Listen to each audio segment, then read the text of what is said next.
Hello. Hello, hello, hello. Hello. We are here. Hello. Okay, hold on. Let's see if this old camera set I have works from when we have less people. Okay, no, it doesn't. Rip. Well, welcome, one and all. We're here for D&D. TSM has not arrived yet, so it's going to be, so it's just going to be, cringe. yeah, so it's just going to be the rest of us for a second. This looks like an emote. But let's see. Yeah, we're here. Cameras are gonna be messed up for a bit, but yeah. It's normal. Don't worry.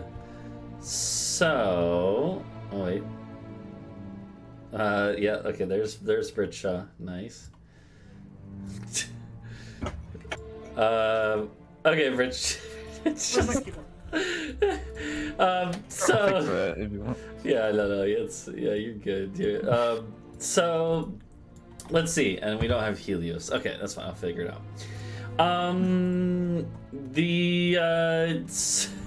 So what happened last time? Let's start with the recap.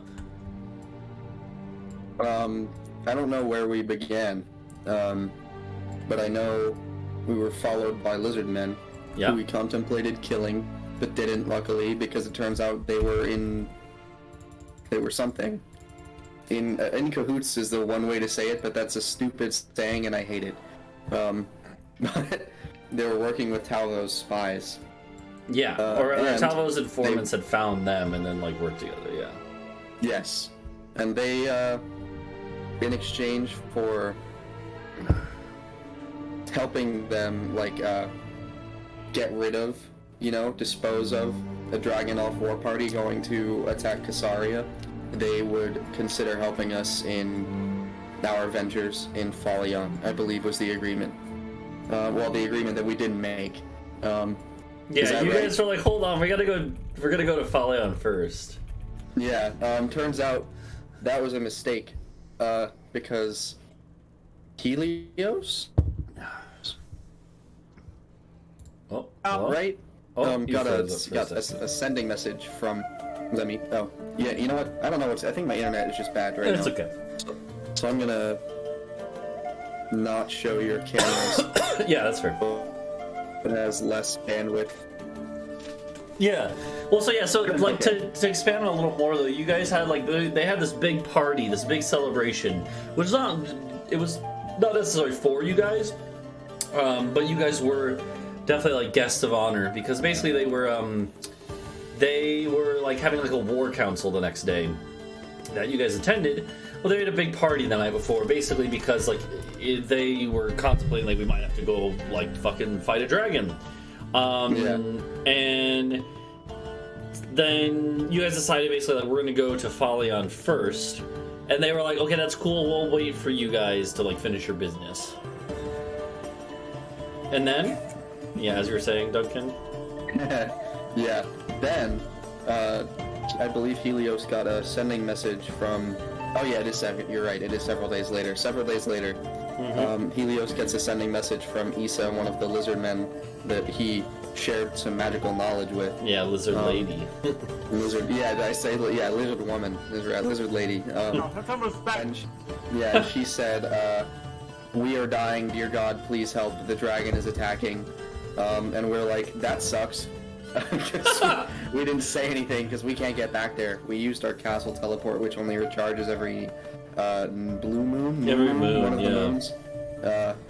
So sucks to be a lizard man right about now in that city, Havoc. Yeah, that is true. Let me. But we thought that maybe. Because of a roll you made, we thought of something, perhaps, and we were gonna keep it secret, but then we were like, maybe we should ask just to make sure it wasn't something you were thinking about, because it's probably better to have the DM plan for things instead of just springing them on you. But because you rolled for, like you said, you rolled a couple times, and one of those was like a 95% chance, and then you said, okay, you're good, because he didn't roll. He rolled like a 93 or whatever. Yeah. So we were thinking that was because it was actually coming from another plane, and the castle or the town wasn't being attacked at all, and the message was coming from Zilks instead. But we're not sure about that. That's a very interesting idea. That means it's true.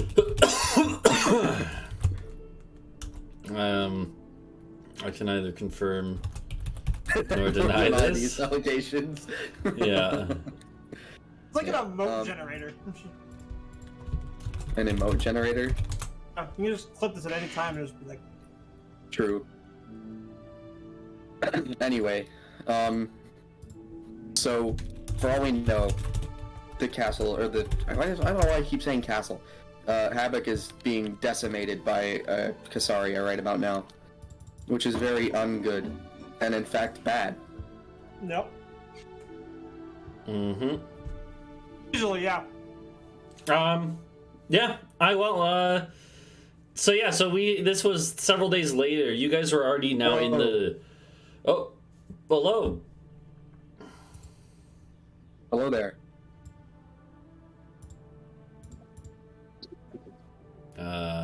Why did the... Is he... I don't think he... I don't know. Hold on. I'm walking. I'm gonna go in 5 minutes. Hey, I'm walking here. Oh, I see why. It's because the... He's using sending. I see. I put us back on the normal camera setup, and I was like, why is it not working? I see why. It's because the camera's on for TSM. So for now, TSM, you're the DM for now. Phone. Yep. You're sending in. Yeah. No, so we were just doing the recap, TSM. Oh, okay. I'll catch you in like 5 minutes. All right, sounds good. Yep.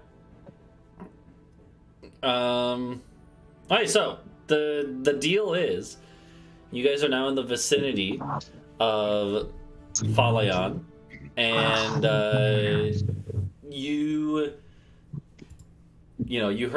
found out about this attack on the lizard folk town of Habok.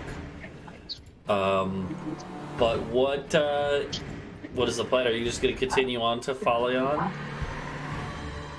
That was because we're kind of fucked. Like, we can't... It takes 4 days to get back, so... You know... Okay. Yeah, we can't just go back, unfortunately. Okay. At least I don't think. Who knows? Obvious TSM. Yeah. Yeah, TSM, we can hear, like, sounds. What? We hear the birds. Yeah, I know. I'm trying to leave the call. My phone is. Okay, well, there he goes. But yeah, so the so he'll be in a second, guys. The cameras are just gonna be messed up for now. All right, so yeah, the question is, okay, how do you want to approach the city of Falayan? You know from intel that it's got a lot of like Dragon Elf army and naval presence there. Yeah, like an abnormally high amount. Yeah, and to kind of reiterate, like even though there's a bunch of swampland further downstream for literally like 150 miles after Falayan. Falayan is really the first coastal city, because the river there is basically like a massive like estuary, like basically super wide river. Very like swamps around it, but the river does keep flowing pretty wide down until it actually connects with the ocean. And so the like basically barges and large vessels can very easily travel upstream to Falayan, and from there that's where the river actually narrows a little bit and becomes more of a normal river.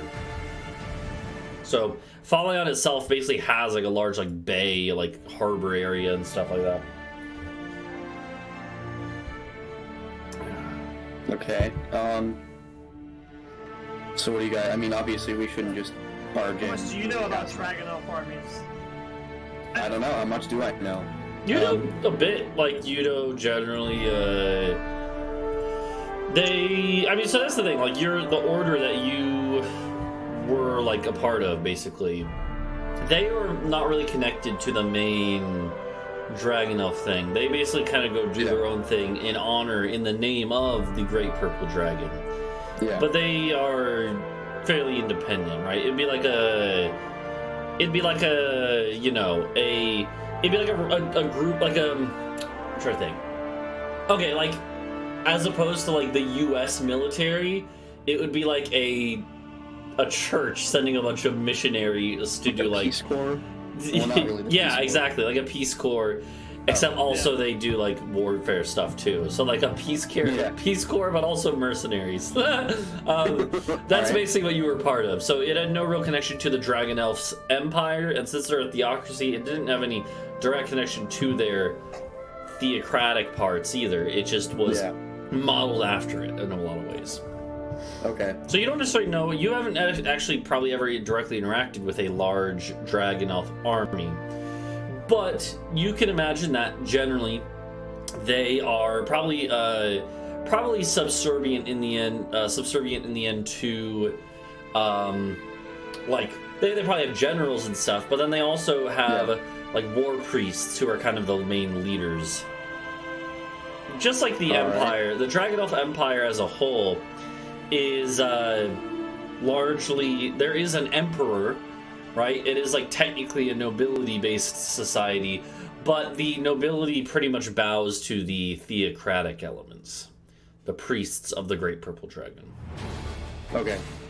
So, alright, yeah, I feel like we did talk about that. The ecclesiarchy has like an inordinate amount of power over affairs there. Okay. Well, I don't. Well, maybe except for Helios, we should be fine to just walk in, but not with the castle. We'd have to park it, like above the clouds, then come down via fly, or maybe it just drops us off really far away and then goes above the clouds and follows us. Okay. But yeah, we don't want them to see it because that obviously telegraphs our specific presence. Okay. Yeah. But yeah. I think we need a silent heist. If we can just go in, get this guy. It's a city as well. We can do other things here. Yeah. Yeah, and you guys are not really, you're not wanted. Episode. You're not wanted here or anything, so. We're not wanted here? Fine, I'll leave. But yeah. I think that is along the lines of what we should do. Okay, let's go shopping. Crimes, then finally become wanted. Yes. I play D&D. Okay, so you guys are gonna, you could easily get the castle to drop you off at a safe distance away, and you then are able to, you can walk like half a day's travel, to make it into Falayan. So, what's up, TSM? Hello. And help a wizard is trapped me into a tiny box. So yeah. My so bad. the I didn't mean to do that. okay, let me put the cameras back to normal now. Hold on. All right, there you go. So you guys are gonna, so TSM, the plan is that you guys are, unfortunately, you can't really help out with the lizard folk town, so you're just gonna keep going to Falayan like was the original plan, and you guys have basically dismounted, you've gotten off of the castle a safe distance away, and you're gonna send it up into the sky so that it's like not gonna be seen, and you guys are just gonna go into the town, probably with your informants who were here, like, since they know the lay of the land. Okay. And actually, this is a good time to point out, so out of all of you guys, Talvo has actually been here before, and I don't think anyone else would have made it to this city before. So Talvo has actually been to this city. It's actually where when he escaped his own slavery, his own servitude, when he was enslaved by the Dragon Elf Empire, and managed to escape. He did come through Falayan, although Falayan was already under Dragon Elf rule. It has been for a long time, so he probably laid low and quickly moved on. Falayan is, again, like basically a coastal city, even though it looks far inland. When you guys start walking into it, it kind of sprawls out for many miles in different directions because The ground here is actually fairly fertile. It kind of leads away into the swamplands, right? But when it starts to get more firm and stuff, this is actually an area that has been inhabited. It's one of the oldest, continuously inhabited areas of this continent. So there is a lot of farmland in every direction for miles and miles and miles, and lots of little kind of satellite settlements as a result.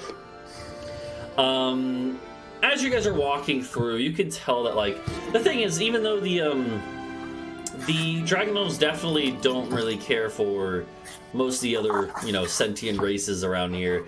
Generally, a lot of them are enslaved and stuff, but it's not like they just literally enslave everyone that they conquer. So the people here, most of the people here are humans with a good mix of normal elves, non-dragon elves as well. So there's humans, non-dragon elves, even some halflings and stuff that you would see. Not actually a lot of dragon elves in these outlying farms area.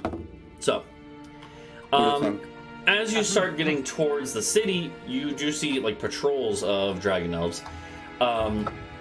And the city itself does have a large set of walls. It doesn't have stone walls, at least not for the whole thing, but it's a very sturdy looking large wooden walls that surround a large portion of the central part of the city. And this city is pretty big. It's not near the size of Kurbach City, which Kurbach City is in the population is over 100,000 at least. Falayan is probably in the tens of thousands, so still pretty big. And as you're approaching, there would be the gates are open. This is a important trade city, so there are little merchant caravans coming and going into the city. The gates are open. There's no checks or anything, no papers needed to get in, so you guys could just walk right in. And even with the state of somewhat. There is a bit of hostility between the dragon elves and the Boarmen, but as you're walking, maybe they give some looks to Helios, but no one says anything, and it's clear that Boarmen still are allowed to walk around here. It's not like they are, banned. You can even see some as you're walking around the streets, but once you're in the city, it is probably half the population is dragon elves in the inner central city area, and then the rest is a mix of, again, humans, other elves, boarmen, halflings, right, stuff like that. Some dwarves here and there, but right. Yeah. And the city has lots of different districts and stuff, right? There is a shopping and merchant district that has there's a leatherworking district, a forge district. There is a bunch of other stuff, and then there's the harbor district, which is the most dominant part of it. And you would know that is where most of the dragon elves army is and stuff like that. So yeah, and there are navies that are currently moored up here. Is it a red light district? Probably, yeah. It's actually probably near the harbor because a lot of the times the soldiers that are stationed here, you'll want entertainment. Entertainment. Mm-hmm. Okay, good to know. I'm getting some different music going. I'm getting good city music. There you go. I have the heist music prepped, the chase music prepped, the... Heist music's probably a good one. We will be doing a small amount of heisting, perhaps. So what's the plan?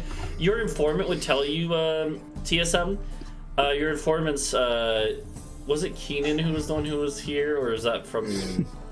It was Keenan. Okay. Oh, yeah, by the way, here, before we get into this, I also have the loot that you guys got, because I forgot to tell you last time. Let's do this. Okay. Yeah, loot time, yes. So, as far as your loot, so, the stuff that was in Zilx's room, there would be,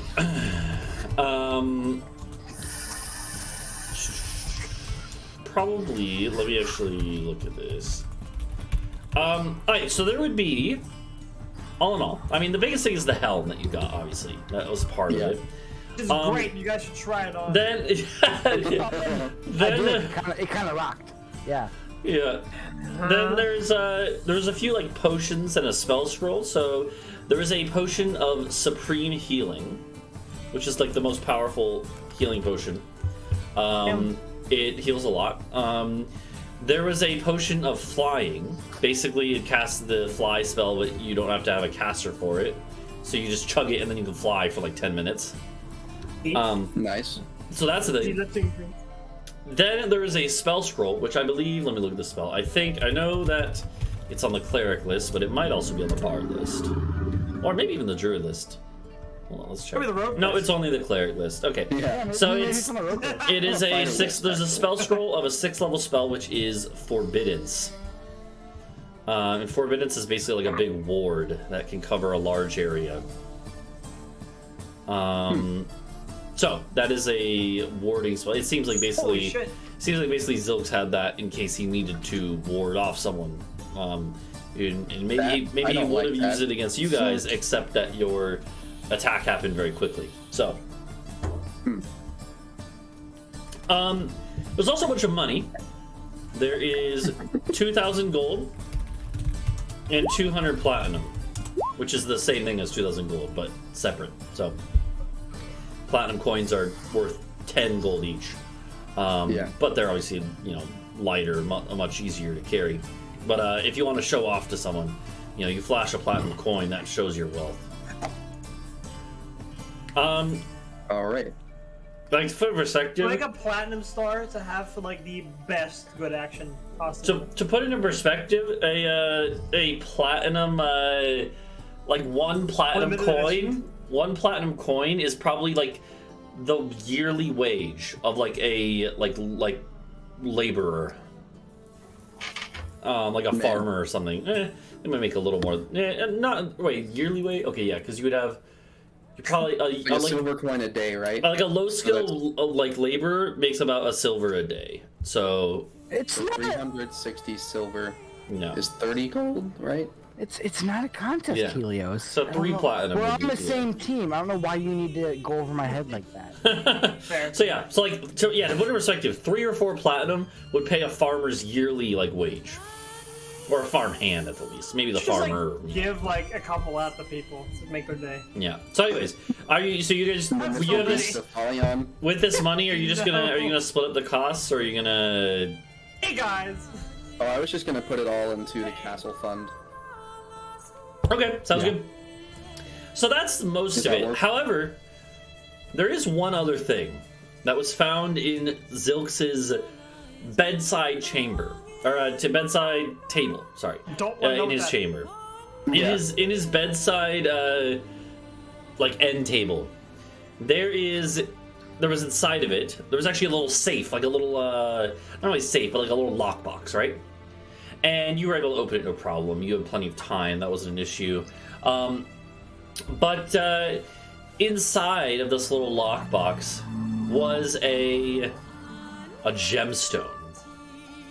A like red gemstone that has this like swirling moat inside of it. Like swirling energy inside of it is what it looks like. Dragon Ball. And I would like to point out I teleported the entire room, so we probably have a very weird surplus of pit themed like bongs you right do, now. yeah, you do. You do have a bunch of like, sell those. you have like a bunch of furniture and decorations too. You could sell those. Well, yeah. A lot of them. So this gemstone, when you had it, like Shot would be doing some work for you guys, like identifying some of this stuff, and Shot would tell you that this gemstone seems to be infused with a lot of like fiendish power, just pure power. I'm And not touching it. Shot would basically tell you guys that like he doesn't know what exactly it can be used for. You could probably use it for a lot of things, but you should be careful whatever you do. I am not touching it. Keep that as far away Yeah. as possible. So that would be the last thing that you have. And yeah, I forgot at the end of the last session, didn't you? You broke the curse on Helios from the helm, Really, yeah. and then removed Yes, it. and tackled the helmet off of him. Yeah, so you have the helm now separate from the thing. Yep, and now it has 3 glyphs of warding on it. Yeah. Each of which does thunder damage, and will alert everyone within several miles if somebody touches it. Yeah. Anyway, so, okay, yeah, that gemstone. I'm gonna put that underneath the helm. I guess I said if you touch it, so I'm gonna put it through the eyeball of the helm, I guess. Fly it. Yeah, Rotate it. I could fly it, but I think that definitely counts. Well, does intent count? It doesn't matter. I'm putting it in the room with the helm. Okay. We're not gonna touch that. Okay. For now. Yeah. Then, does anybody want specifically the potions? I think one of you squishers should have the big healing. I could be convinced to take the flying though. Alright, Helios, you take the potion of healing, the supreme healing. Yeah, I can't object to that. Yeah, and I'll just put the potion of flying in the castle loot until we decide who wants it. Yeah, I think that's something that we'll plan for to be used rather than just kind of spur of the moment thing. Okay. Yeah. Did we? Unless I just abandon all of you, which has never happened before, so I wouldn't. Yeah. I wouldn't perceive that as a big deal. Did we give? So I see that I have an amulet that with it's got a mithril dragon encased in amethyst. Yeah. Did I give that to Rockul, or did we I never think go you over said that? he could have that. Yeah, because it basically, yeah, it was similar to actually kind of similar to this gemstone, where it's just kind of infused with power, and it's something that is going to be. It's basically like almost like a magical battery, where he can use it to kind of augment his abilities. All right. So that's what he used to allow us to teleport. Stuff like that. Put Yeah. energy from that into. Okay. Cool. Exactly. Yeah. How do I add Cool. the supreme healing potion to my sheet? You should be able to. It would if you look up Doesn't potion. exist. So it's. I think you have to look up potion of healing. Yeah. And yeah, it's then, potion of healing dash supreme. which Yeah, is or done. I don't know if it exists in the compendium though. You might just have to add it manually.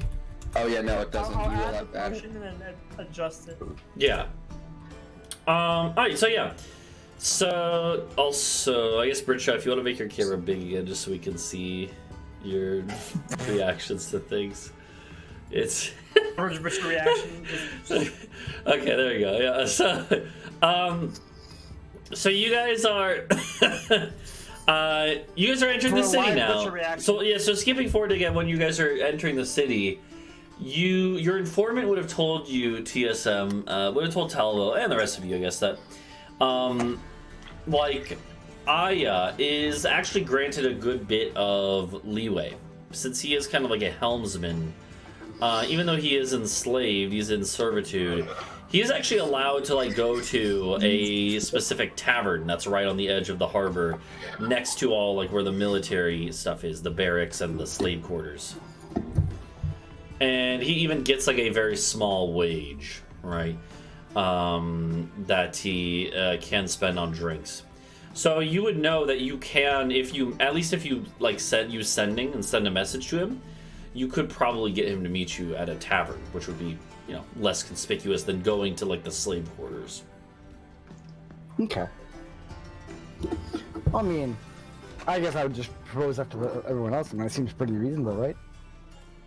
Go hang out, drink, wait for our boy. Yeah. Let me dimension door him out of here. What if he doesn't want to leave? Well, you see, here's my thought But process. he's leaving. He's not the only crewmate of mine left behind. There's a good chance that perhaps some other crewmates were brought along with him, like a batch deal. So, Yeah. but I mean, if push comes to shove, and I can only get him out, that's what's happening. Sorry, lesser slaves. Wow, that's terrible. Bro. Oh, okay. Should have been my best friend growing up, idiot. You ever think about that? Yeah. Jeez. I think I had it right, but 10d4. We'll come back, but So So,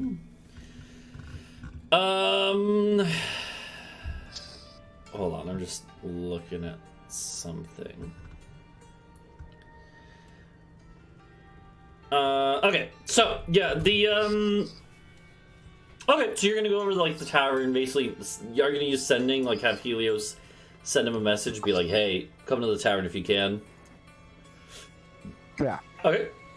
Yeah, as you're walking through so you have to walk through like kind of the central part of the city here to reach that spot. And as you're going, you do walk through like a big, like right kind of near that area, near the harbor and the kind of like military part of the city and where the administration of the city is. You do, again, you pass by a couple patrols of like soldiers and guards.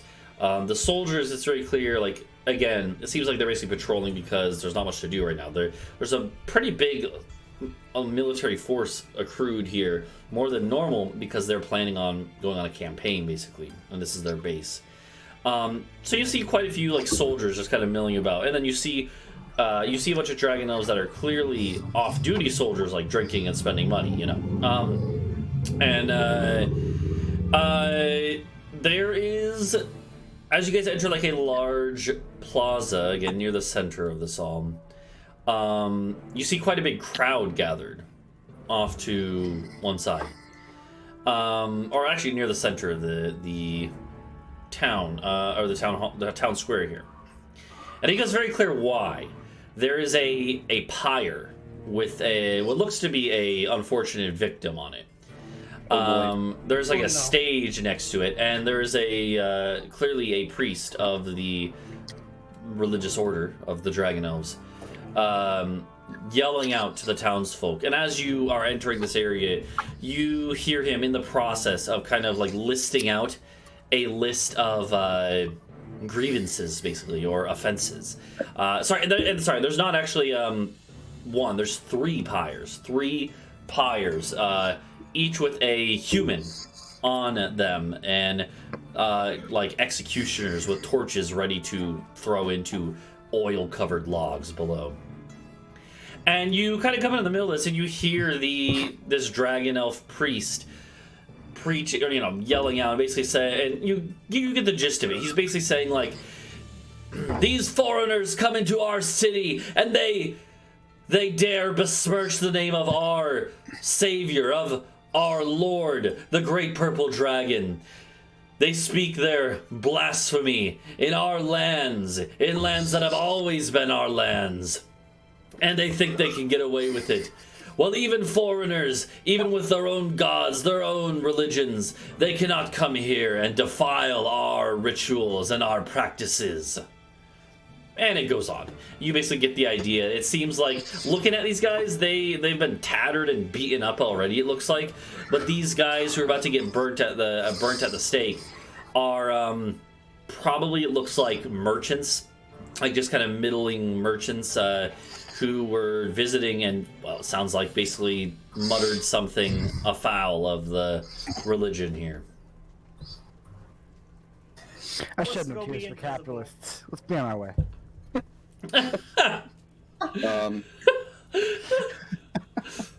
Yeah. I mean, I don't know.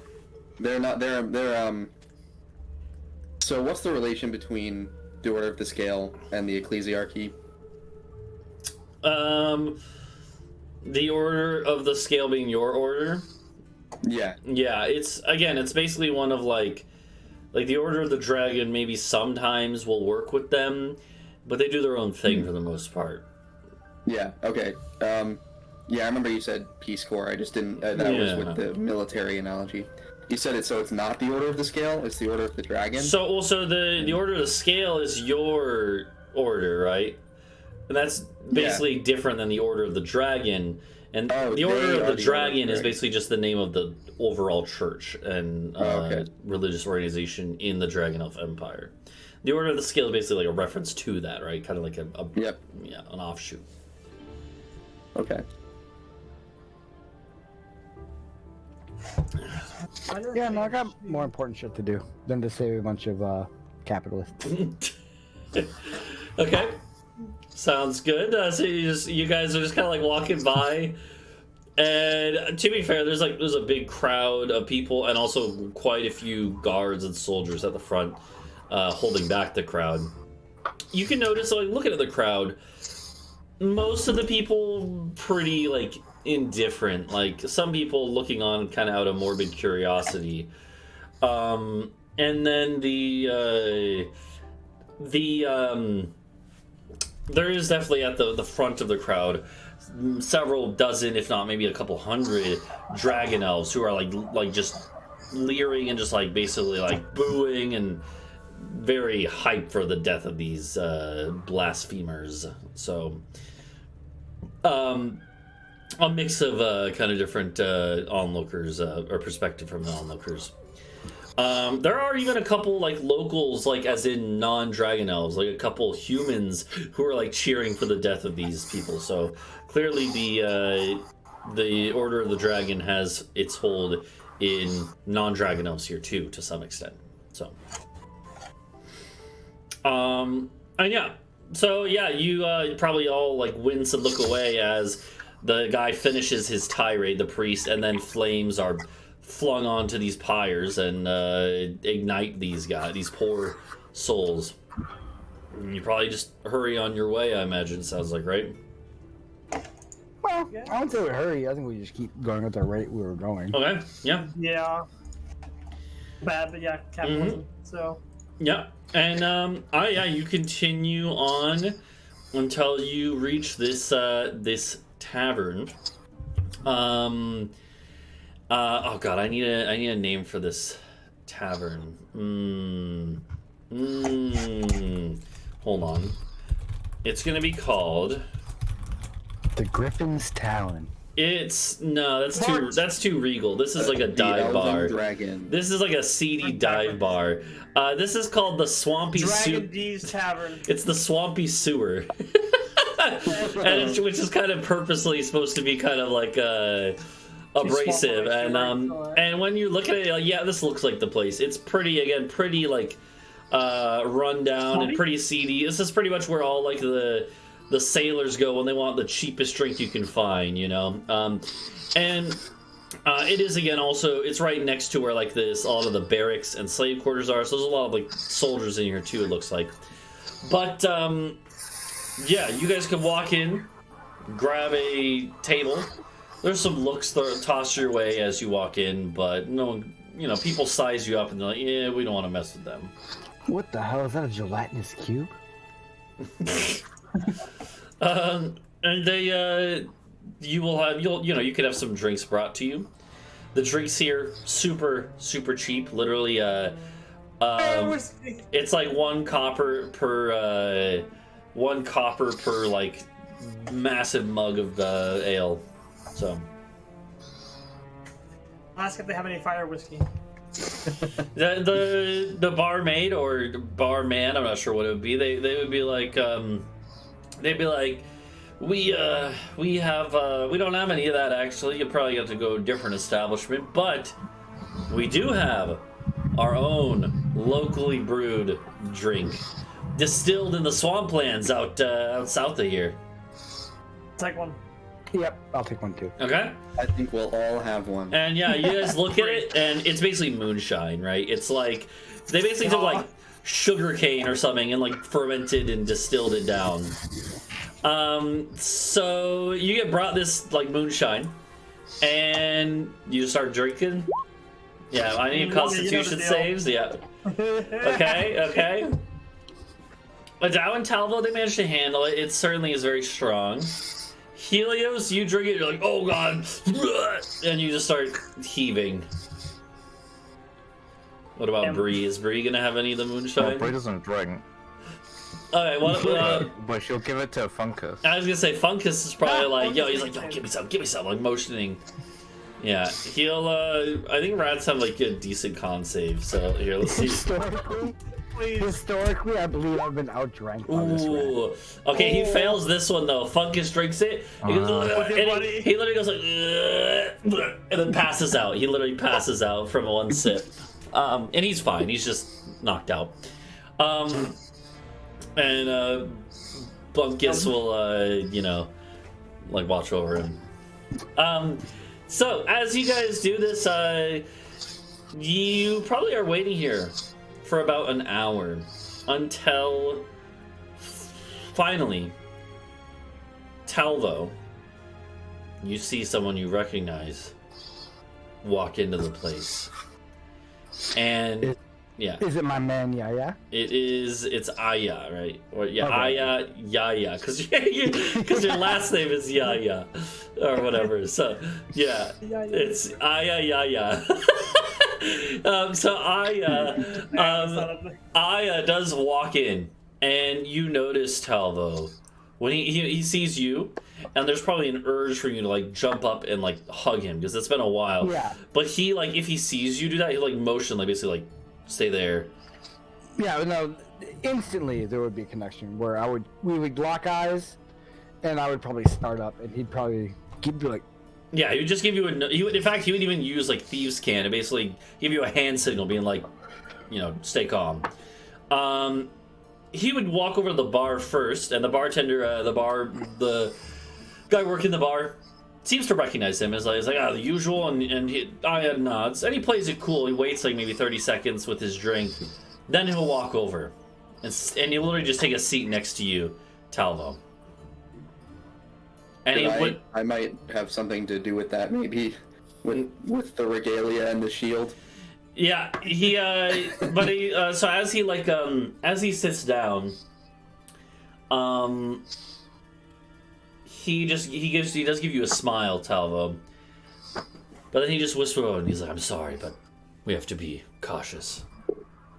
And to all of you, this guy, to describe his appearance, he has like kind of like bronze skin, right? Very like Mediterranean looking, we would say in like real life terms. And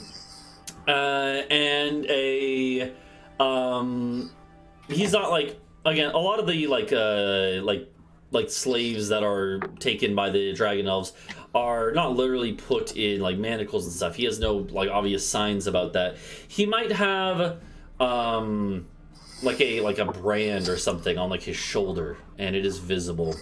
It would be a brand of the purple dragon, probably. But he's pretty young, about Talvo's age. So, you know, like, how old is Talvo? Like late 20s, I think, something like that, right? I want to say 25 off the top of my head. Okay, yeah. Right. So it's about that, mid to late 20s, somewhere in that range. And looks to be, just looking at him, you can tell he carries a lot of confidence. And he certainly seems like he definitely seems like he's cut from the same cloth as Talvo. Yeah, so as soon as he sits down and realizing there would be a small amount of tension, I would like to attempt to just under the table pass off my venom dagger to him. Just kind of like place it on his lap or into his palm. Okay. Which he would see coming, I would believe. Interesting. He will just give you a nod above the table, and then he'll take it. And then... Wait, I want to... Real quick, do I see this? Roll your perception check. Let's see. And then roll me a sleight of hand, Talvo, if you're trying to do this. Because you would be doing I don't think I can. So, Talvo is just a little thrown off right now, right? He's not expecting me to care, I guess. Yeah, Adau, you do see this, yeah. I see this, and I'm gonna be like, "Hey, what do you think?" I'm not gonna yell, but I'm gonna be like, "What are you doing?" You know, I want to play the part just for a funny, real quick. And then this does get some looks from like soldiers and stuff who are literally in the bar. But then they see like, and they you can tell that actually this might have been a good idea, because the soldiers in the bar like laugh it off, like, "Oh, look at this slave getting like, you know, getting messed with by this must be a captain or something." Like they basically assume that Adau's like a captain of the military or something like that, or a priest, right? So. A war priest. So and then everyone goes back to their own stuff. And I would look at Adau and say, if you died 5 times and this man once, I consider it a tragedy for him. At this point, Aya would like basically be like, look at Adau and be like, I'm assuming that was to play up the part. Yeah, I hope sit you're a down. friend. Yes, there's a bit of a... Wow, how long have we been a party? It's been like 6 months at this point, maybe longer. Let me look. I have a calendar, actually, that I used to keep track of things. It's about... Not that long. About 4 months now. 6 months. I 4 think months. it's 6 months real time, but Yeah. Oh, no, Yeah, we- 6 months. About 4 we months. have in the end. spent forever in those fucking caves. Yeah. And we skipped some weeks as Yeah. well. So yeah, about 4 months. What I have is 4 months since you guys reached Kurbach City, which is where you guys all had your proper introduction. Well, then Bree Okay. came later, but yeah. So We've done Yeah. a lot more. Jeez. So- Yeah, it's been a packed 4 months. Yeah. But yeah, I'll give him a pat once the soldiers look away. yeah, And I'll say, it was mostly a joke, but I see now that there are other benefits. he just nod, and he looks at you guys, and he'll from now on he'll you know, he kind of like leans in, and you guys will be speaking hushed tones now. And he's like, he looks at you, Talvo. He's like, we'll have more time to catch up later. We shouldn't discuss everything here. What sort of forces have you come with? Yeah, I have. Many. I have a flying fucking castle. He nods, actually. He's like, I heard rumors from the soldiers about such a thing being sighted.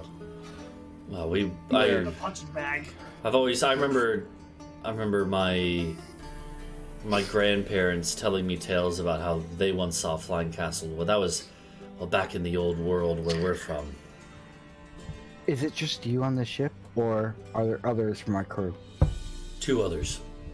2 others. Yeah, he nods. He's like, he would tell you that they are. It's one of them is Seti, who is also from the old world equivalent of like Egypt, like he is and like your character is originally. Okay. And then he would tell you that the other one is Antony, who is from the old world equivalent of like Catalonia, basically. So, Can I fill Here's the in? U. Can I fill in the blanks for the characters on these 2 very quick? There we go. That's more like Starker. Or do you have like something? they're just like, you know, they were just like good sailors back in the day. Like, they're not like anything. Well, I would say Seti. I think Seti was one of my best swashbucklers. Okay, I like He was it. one of the ones I entrusted for, like, you know, when we're trying to board like a slaver ship. I can entrust him. He goes in, he whirlwinds, kills like 3 dudes, and starts setting people free. Okay, And Tony was like my wet work guy. He was the one who I would have him like lockpick manacles. He's very, maybe a little creepy, like a little goblin like. He just kind of yeah. he just kind of creeps around, and he's a little too weird Yeah. for anyone to really want to interact with. But that works in his like favor when like he's encountered enemy forces. Really, ugh, I'm gonna put this guy with a sword. Yeah, he's kind of Deal with off-putting. Yeah. this little gremlin. Yeah. All right. So yeah. So Antony is All right. Sounds good. So that sounds good. And you would not like, he'd basically tell you, yeah, these 2. You'd be like, they're on my ship. There's others that might be on some of the other ships, but I haven't seen them, and it's probably not going to be viable to look for them. But They took Antony? he nods. He's like, he does good work when he's at knife point. But he looks at you and he's like, I know that you came here to save us. Here's the thing, Talvo. If it were just me, or even just me and them, we could just run with you, and that would be fine. So it's a little more complex than that, though. The captain of my vessel, he basically treats me like a, you know, his first mate, essentially. He has a first mate, but he essentially That treats. motherfucker! Shit! He's like, he essentially treats me with as much respect as he does his actual first mate. I basically, well, you know, I'm basically delegated control over the rest of us the ones who are, well, all the rest of us slaves. And I try to put in good words so that the punishments when someone misses an oar stroke aren't too bad. It's, but Steal the whole boat. suffice it to say, the captain, he trusts me, and he has a good deal of responsibility that he's given me, and a good bit of privilege, more than any of the other slaves on our vessel. I assume what you're trying to tell me, Yaya, is that I know you as a person. You're much like me. You've worked with these other slaves. You want to save everybody. He nods, and he's like, more than that, if I were to disappear, if I were to run away, he'd probably kill a few of the others to punish them. I can't let that happen. Yep, that's very unacceptable. What would you say is how many slaves to a slave master aboard your ship? So he's like our ship is a large war galley, and actually here I have a picture to show you guys. Oh hell yeah! War galley. This is the type of ship that he is on. It is it's a ship that has both sails and oars, right? So it has sail power, but it is normally you're also going to have you have the top deck, which is where the warriors would be, right? And like the priests and whoever. And then there's like there's like two decks below that are just like a galley of oar rowing from like different slaves. You would have, I don't know, if you look at that, maybe like 2 rows of 20 and on each side, so that's 40 slaves each side, so about 80 slaves total on the ship. So if we were to organize a rebellion, it would be in our favor if we could make it happen quickly. I think I have a better plan than just rebelling. All right. Well, Go ahead. Well, so like to put it in perspective, this is just one of the ships. They would have there's probably 10 of these bad boys in the harbor right now. And then there's also a bunch of other ones that are like sailing vessels without the oars, and those are like support vessels. Those ones, I might have a picture of those too. But those ones, the sailing ships are going to be more like, so like on the slave ships, it's probably like a ratio of like 2 to 1. There's like 80 slaves to maybe like 40 soldiers on it. So the difference is obviously the slaves don't have weapons and stuff, so they are very much not going to win in a normal fight.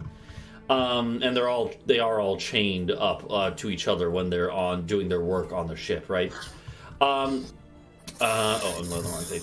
On the other hand, there are like a lot of other like just sailing ships, like more cargo ships that go with these war fleets wherever they go, and those ones have like the supplies and stuff like that, And there's probably 50, 60 of those in the harbor at any given point in time. Wow. That's a recent development, though? Yeah. Normally there would be maybe only a dozen warships total, so. Okay. Also, Is it up to 12 people in charge of those ships? What? You say that, so there's about a dozen ships, right? Well, normally. Right now there's now there's several dozen. Between 70 and 100, somewhere in that range right now.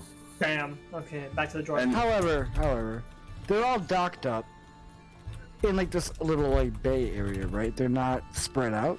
I mean, like within the bay, they're spread out. There's actually a couple because there is there's a civilian part of the docks and port, right? And then there's like a military part. But because there's so many ships here, they actually can't fit all the military ships in that area. So they actually have some of them are actually spread out. Some of them are actually just moored in the middle of the river because it's wide enough. Just anchored there. I guess what I'm asking is how big is the widest point? Like between ships? From like shore to what's the widest point shore to shore, and then a ship somewhere from between shore those? to shore, probably like it's very wide here. Like there's this is analogous to the Mississippi. Yeah, basically. I live within 2 miles of the fucking Mississippi. Don't lecture me. Yeah, but this is like the delta part of the. Not the delta. Yeah, so like to put in perspective, at the base of where it kind of like starts splitting out into this delta kind of thing, there's a bridge that connects to basically the city basically stretches both sides of the river. And there's a ferry, there's also a big bridge, but it's further upstream a little bit, right? There's both sides of the city, it's almost like 2 halves, and you're in the bigger half, which is the eastern half. But the western half is also basically its own city as well. And so there's ships on both sides, right? You know, the widest part of this, like, basically delta is probably like maybe like a third of a mile, half a mile across, several thousand feet, right? Okay. So, yeah. So, what I was thinking here is I think we want to attempt just kind of like guerrilla hit and run tactics. We teleport into a boat, right? We can take, was it 8 to 10 of us? Clear that shit out. That was I think it's 9, Six. yeah. Oh, Yeah. for teleport. That was Yeah, we can't We don't have teleport that. again. We could dimension door, but there's only one person. Yeah, that's true. But I so can look, sue people. I mean, if we brought Zilks back and defeated them, we could teleport Here's again. the idea. Okay, How about the no? one thing to bring Zilks back was only because of a shit roll, right?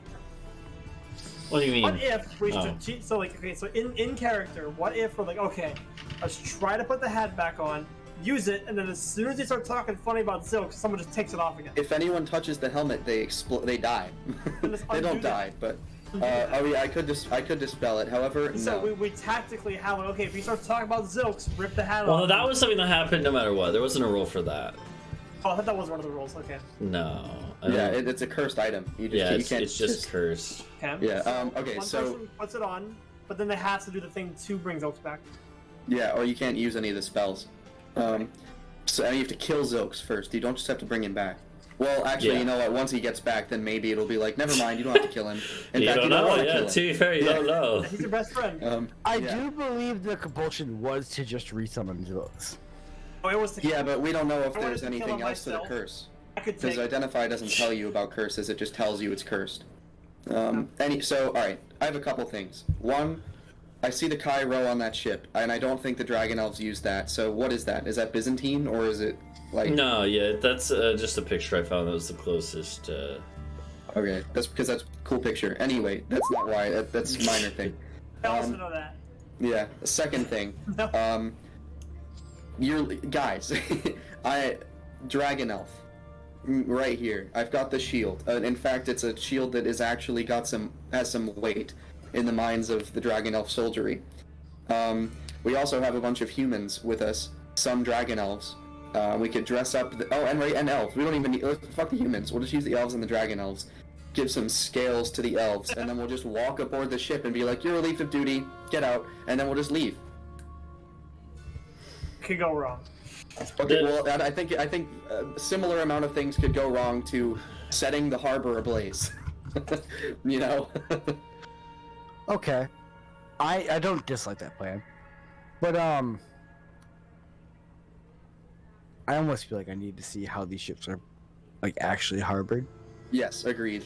They're need like to they're definitely again. They're get being some like more. they're being clusters. Full battleship. They're being clusters. So like the one like Aya could tell you the one he's in is next to like a couple of other of these warships, and then again maybe a dozen support ships. Is he in the flagship? His is the flagship of that like flotilla, right? He would actually let you know though. He would tell you guys. He's like, here's the thing, because he actually has an idea too. He has not an idea, but like he would tell you, like it's unlikely that you would just be able to take the ship and commandeer it and get out without a bunch of other ones attacking. Yeah. Well, Yeah. no, that was never the plan. But what he tells you, he's like, here's the thing. There might be room for a distraction. And he would actually he would motion towards like a nearby window that looks out over the harbor. And he would point and be like, look across at the other bank, the other side of the harbor. The other bank of the river. You guys look over, and you actually, it kind of makes sense you didn't see it before because it is surrounded by a bunch of big ships. But surrounded by the big ships is a massive ship. Actually, here, I really want to find a picture. Where the fuck are the pictures that I have? I know I have a whole thing of pictures of, like, ships from the other game. Hold on. Let me see where this Here's is. what I do propose. We flash in, take the flagship, and we use Aya's ability, like he probably knows like the inner flotilla like flag signs to try and communicate between ships during a battle. What if we take one ship and say, oh no, there's traitors aboard the ship with all the guns? Guns. Yeah, there's no guns. Yeah. I'm assuming you're about to send me a picture of one of those ships that has like triple deck cannons. Hold on. Okay, wait, where how the does fuck this- is this? No, I think they just use mages and throw fireball at each other. Man, where the fuck is it? I know I have a picture here. I looked a little before too. I can't find it though. Because this here we is this pre-gunpowder? Yeah, there's no gunpowder here. Okay. Oh, here we go. Okay, I found it. Let me just actually. Yeah. Okay. Here we go. I don't know why. Okay, I'm just gonna drag out onto the map and then make it big because they'll have the same effect. So there would be again. So like a bunch of the warships, right? The warships look like this basically, right? Or like the picture I sent you, right? Where they are like they have sails, but then most of their power, especially in like naval combat, where they need a lot of quick movement and maneuverability, most of that's coming from the oars, right?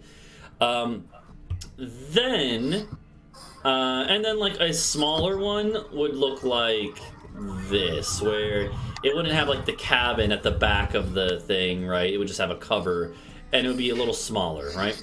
So the main like backbone of the Navy is a mix of these types of ships, right? Those are the ones where there's maybe like 12 to 15 of those in various sizes, right? Then alongside them would be ships that look like this, that are only sail driven, pretty small. You could tell like by looking at it, right? Those hold maybe like 20 people. And these ones would normally not have slaves on them. They would just have dragon elf soldiers or sailors. And those ones are basically accompanying the big warships. The warships are most of the space is taken up by the slaves and the soldiers on them, right? These smaller ones there might be 2 or 3 of those that accompany each of the warships. And these are where the supplies are held and stuff, right? So there's a swarm of those. Again, probably like at least 50 of those ones. But then, hold on, where is Always a bigger fish. Then the other, so what Aya points to you though, Aya kind of like points across to the other side of the harbor, and he's like, look over there, because there's one of them that is a lot more big so looking. It's so tiny.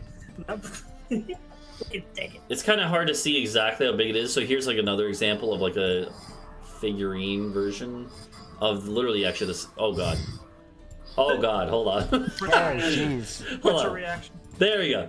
So this is actually from like a model. This is a real life ship that existed. So you can see this is like a very big sailing ship, right? Like basically a massive like sailing barge that has a lot of hold space below. And so I would actually point and show you like, hey, there's this big ass like ship over across the harbor, and you look at it and it's surrounded by a couple of the other warships. This big sailing ship, he would like point at it and be like, that ship that just pulled into port like 2 days ago. And supposedly, there's a lot of rumors among the soldiers and stuff. Supposedly, they've been loading it up with treasure. It's a treasure ship. And it's been put in port here to, they're loading on a bunch of treasure from recent conquests. So it's headed back Soon, to probably. the capital. He nods, and he's like, supposedly they've just been taking a bunch of treasure, gold, and other things. How much would you estimate is brought aboard? He shrugs, he's like, just a lot. And, I can hear myself, by the way. I don't know who... Oh, that's weird. That is. I can't hear any echo, But, so yeah, that's weird. It's only through here, so I want to be mean. Yeah. Okay. Maybe if I do this. What was I gonna... Oh yeah, and so do you think that's what this fleet is for, to escort it back with the treasure, or is it a... No, he shakes his head no. He's like it has its escort, which is those ships you see around it. Yeah. Right, but that's separate from the other main forces. Okay. And what have the main forces been doing? Have they been sent on any Just Stories. he shrugs. He's like, just sitting here for now. As soon as the conflict to the north of here breaks out, which everyone knows is going to happen, it's just a matter of when. Then we'll probably head upriver and be on our way to whatever battles are there. Oh, all right. But yeah, so basically, yeah, there are the the big warships. Maybe again about a little over a dozen of those. There's a bunch of these smaller transport ships, right? And then there's the big transport ship, which is like much bigger than even the big warships, but is not really meant for anything except hauling around a lot of cargo. And has apparently treasure is being loaded onto it. So if we take that one, would it be like a show of force, or would that be worthless? Aya would Taking anyone would be worthless. If you ask Aya about this, he's like, good luck taking it. Like I don't know what you guys are capable of, but it's swarming. It's swarming to the brim with soldiers and war priests. I supposedly I think that's even where the high priest has been staying. Matu. Take them. So, and you guys have actually heard about Matu. Matu is one of the. He's not like the high priest, but he is a high priest. So that makes sense. Like he's not the leader of the whole empire or anything like that. But he is basically like maybe like the first, he's like the right hand man of the, arch priest, we'll say. Yeah, whose name I don't have made up yet. Hierarchies of now. But yeah, we'll say it's the archpriest, and then there's like multiple high priests below that. He's one of the high priests, so he is basically like, it's essentially like, imagine like Catholicism. It'd be like a cardinal to the Pope, right? Something like that. I'm familiar with those. So, and he is so supposedly he's also staying on this big ass flagship over there. Huh. And this is a large city, right? And the Dragon Elves, they're pretty wealthy. Mm-hmm. So, and pressure traveling through water is incredibly dangerous. Yeah. Because water is incompressible. Yeah. So, okay, I have a plan. Any plan that challenges the laws of physics is not. No, it's this adheres perfectly with the laws of physics. Yeah. So, how many ships precisely can how many? You said that the ones surrounding the treasure ship are its escort. Yeah. Right? It's probably flanked by a couple war galleys and then maybe 5 transports beyond that. That's a reasonable amount of castings. So, I think what we should do is I'll begin today. I buy just a shit ton of powdered diamond, and then I cast Glyph of Warding on planks in the middle on the underside of each of its escort ships, and when they detonate with thunder damage rather than fire or something like that. So the shock should theoretically I don't know how to do the calculations. I have 10 intelligence. Break apart the underside of the vessels and cause them to sink. At which point, we float above the treasure ship with the castle and then just rope down onto it, take it, and then bolt. Does that sound good? What about the people? They're Trying to save. Oh yes, the oarsmen. Yeah. We can rope them up from the water. I mean, they can swim, right? I hope. Yeah. I think. Survive. Yeah, but I think that could be good for to be I don't know. Maybe I don't really know the scale of the Dragon Elf Empire out of character. I know it's basically in control of the entire Caribbean. Yeah. Caribbean. What else? Or is that mostly it? That's about it. They are pretty well established on the coastlines. They have a lot of coastal settlements of this continent, right? So yeah. Inland further than this, they haven't really made much progress. That's one of the reasons why this upcoming war. I'll go to these ships now. like the next city up the river, whose name it has a name, I don't remember it because it got deleted. Here, let me find that. But that next big city is apparently that's what the rumors are swirling around about them bringing this whole navy here for. Is that they're going to try to conquer upstream the next big city. Okay. So are these rumors about the? Well, actually, are there any rumors about the intent of the treasure ship? Like, is it meant to maybe, I don't know, appease a dragon for aid in conquests, or is it meant for just going back to the capital? The rumors are that it's just going to haul the war gains to the capital. Okay. Yeah, I definitely think that plan is viable. Because we have enough gold to afford like 6 or 7 castings of glyph of warding. Don't spend all the money on it. Per ship. Yeah, I'm not gonna spend all the money, but I mean, I could spend all the money if we're getting an entire, like, there's a word for that. Sloop? It's not a sloop.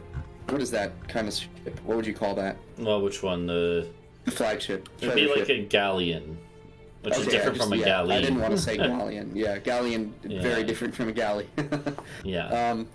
Anyway, yeah, so a full galleon, a galleon full of treasure, that's, like, that is an insane amount of money. That, like, the amount of money that you could fit on a ship like that is unfathomable heretofore. Like, our entire...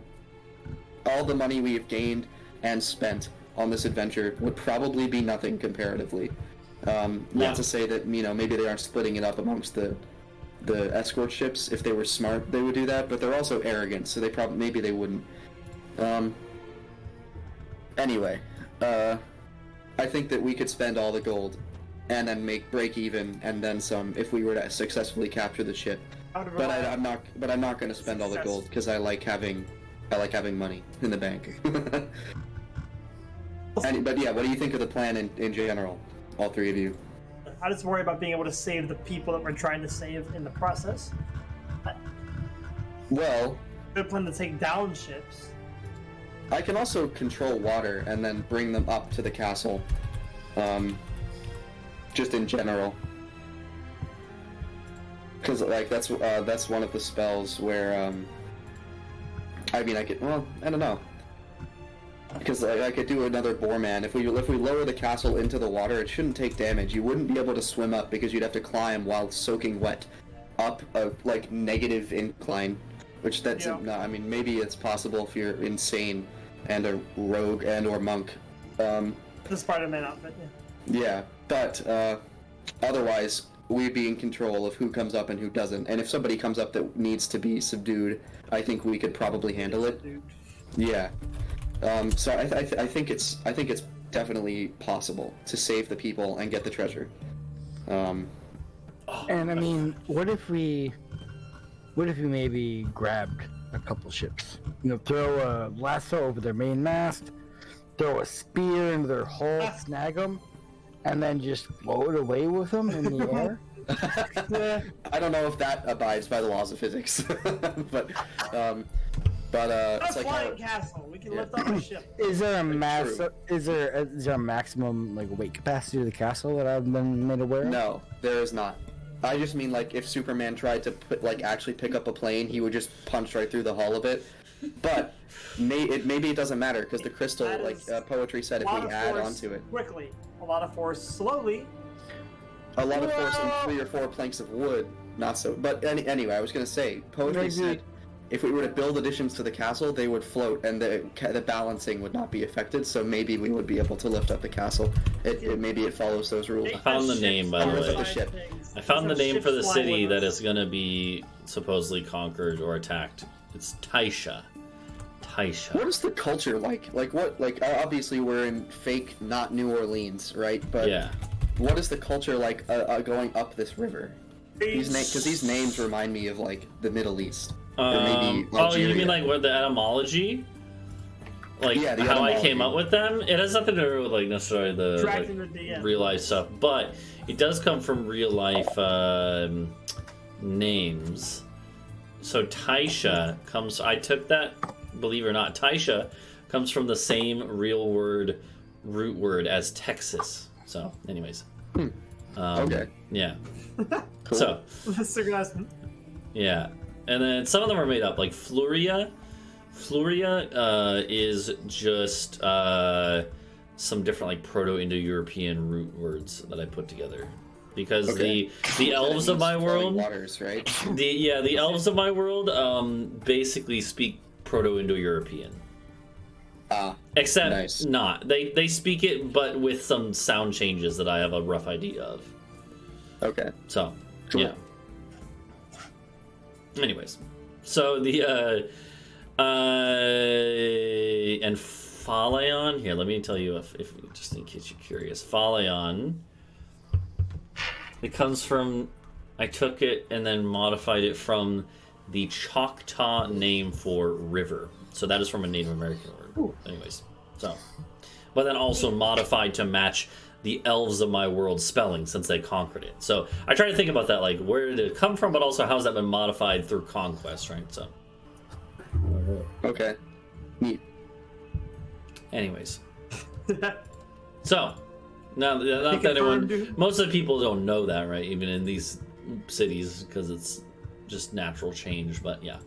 Yeah. Anyways, yeah. So the So what's the what? So I kind of he tells you what he knows about, like, do you have any questions he could maybe answer about, like, anything else here?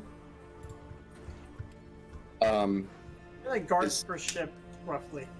Yeah. Like And are the hulls reinforced with metal? The hulls are not reinforced, no. The thing is that the Dragon Elves Navy, beyond, like, the Dragon Elves are pretty much unmatched in naval strength. Most of the naval kind of strength they have is not really centered around expecting to be rammed by other ships much. It's more centered around, just like with these big war galleys, they do have rams on the front that they can use, but most of the time their way they operate is they board other enemy ships. They will board and just use overwhelming numbers. Okay.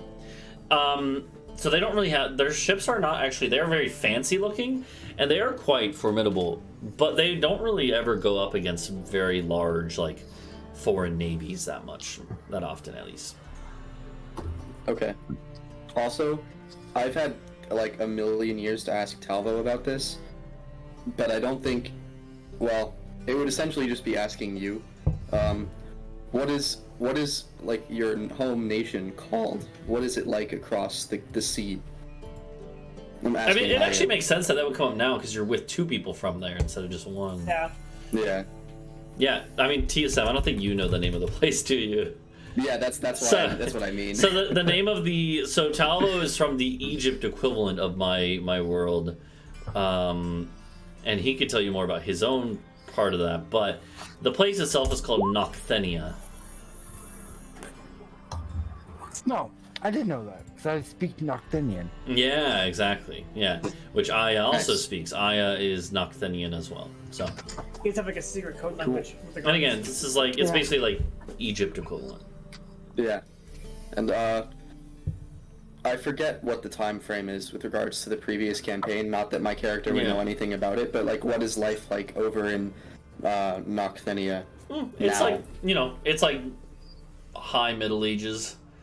Like if you had to get a year equivalent in terms of technology and stuff to the real world, it's probably around like 1100s ish, maybe 1200s ish.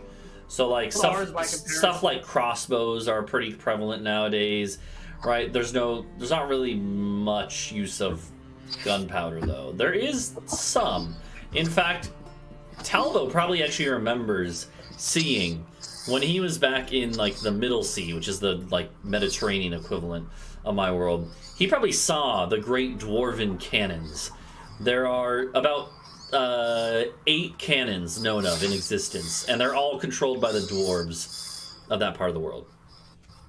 Of course. No Yeah. one. I think we should. Talvo, I Fire think. cannons. Yeah, Yeah. and no one knows the technology that was used to create it. Some people theorize alchemy, some people theorize magic, and they basically, like, the dwarves over on that continent, like, they keep it a secret purposely.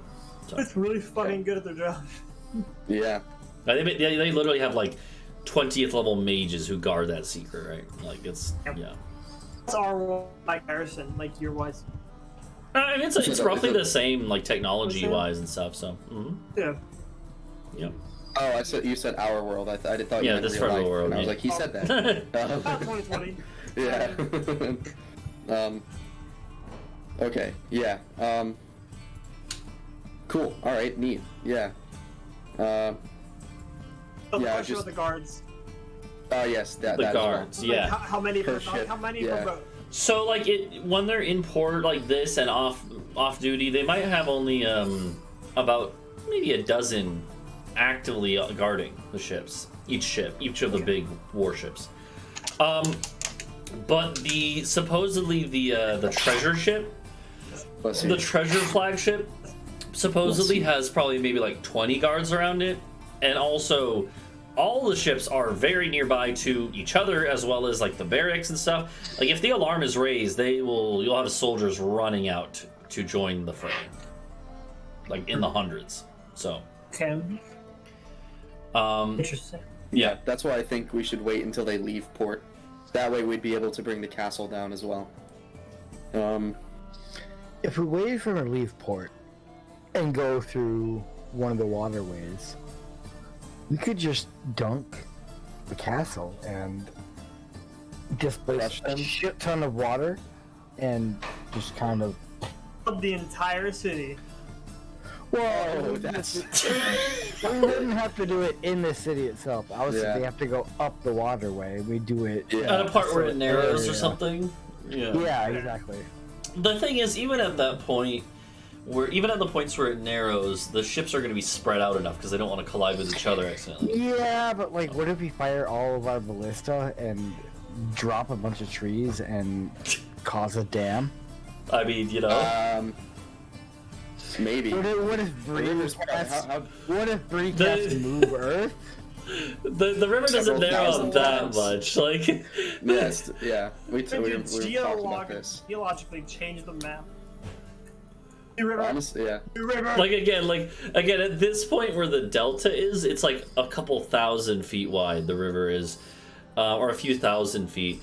Even if you go upstream like a couple hundred miles, where it starts to get narrower, even at the narrowest points, it's still going to be like at least 1,000 feet wide. How wide's you know, the castle? until you get way Not that wide. inland. So I feel it's 500 feet wide. Yeah. Even so, the castle we're gonna keep.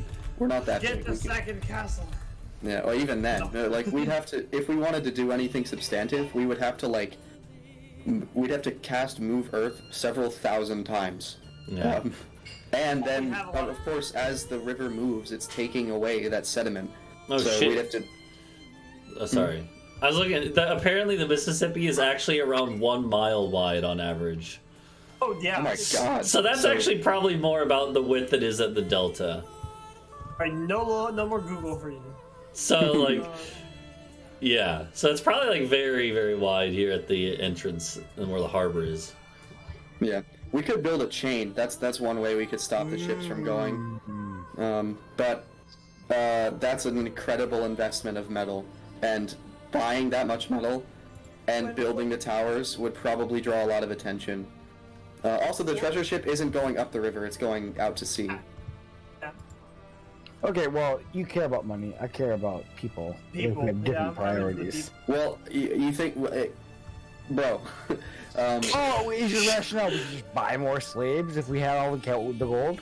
No, my rationale is that it's not possible for us to destroy every ship and also save every oarsman. We can't even fit them all on our ship. There's like, what, 80 per galley? Well yeah, so there's 80 per galley, there's like at least a dozen galleys. Yeah, the castle would fall out of the sky. I don't want to do that. All I want to do is get Yaya out and not have him mad at me. We can do that. That's I easy. mean, my whole original plan was just raid the one ship and come back later. We can still do that. Yeah, but we can do this, and we can only cause reprisals in the city to people we don't know. Might be several hundred of them. Who cares? No, that's not really true. I think if we do this, it's gonna have to be followed up with something big. I mean, we could leave notes on the dead people's bodies, making it seem like they collaborated with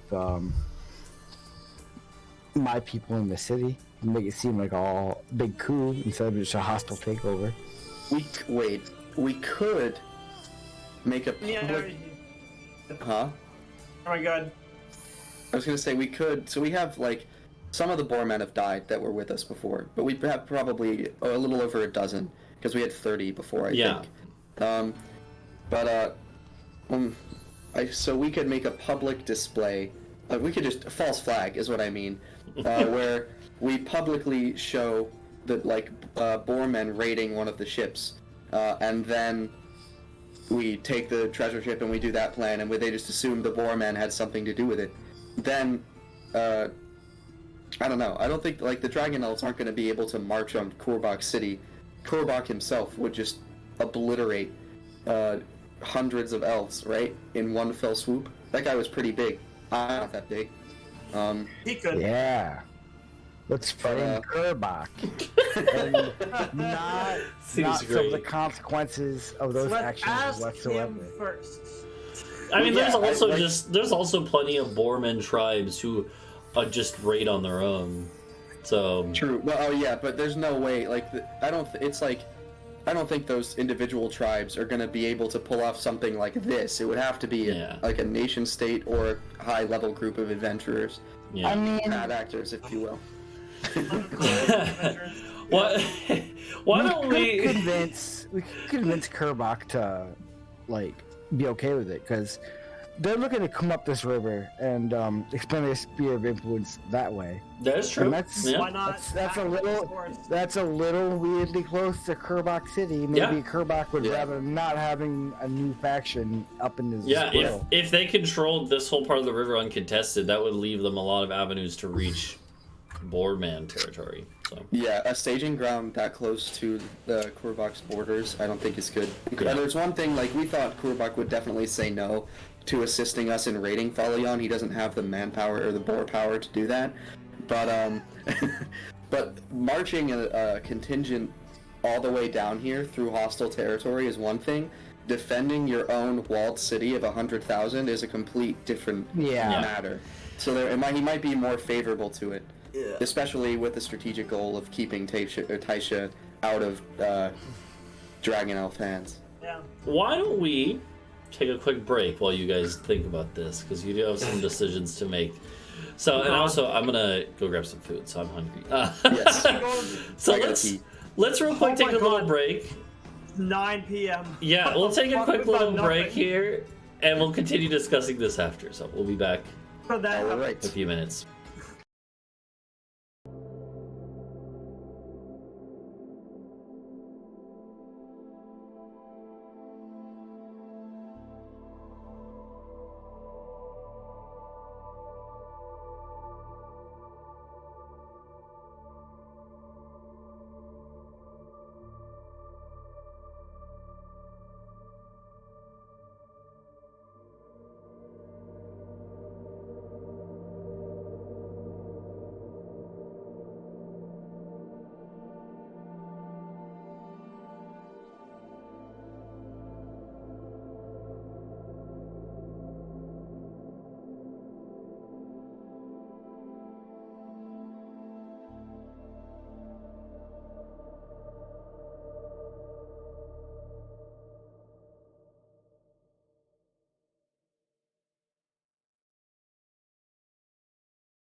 Sounds good. I will unmute us then. So Helios is just saying that mass suggestion might be an option.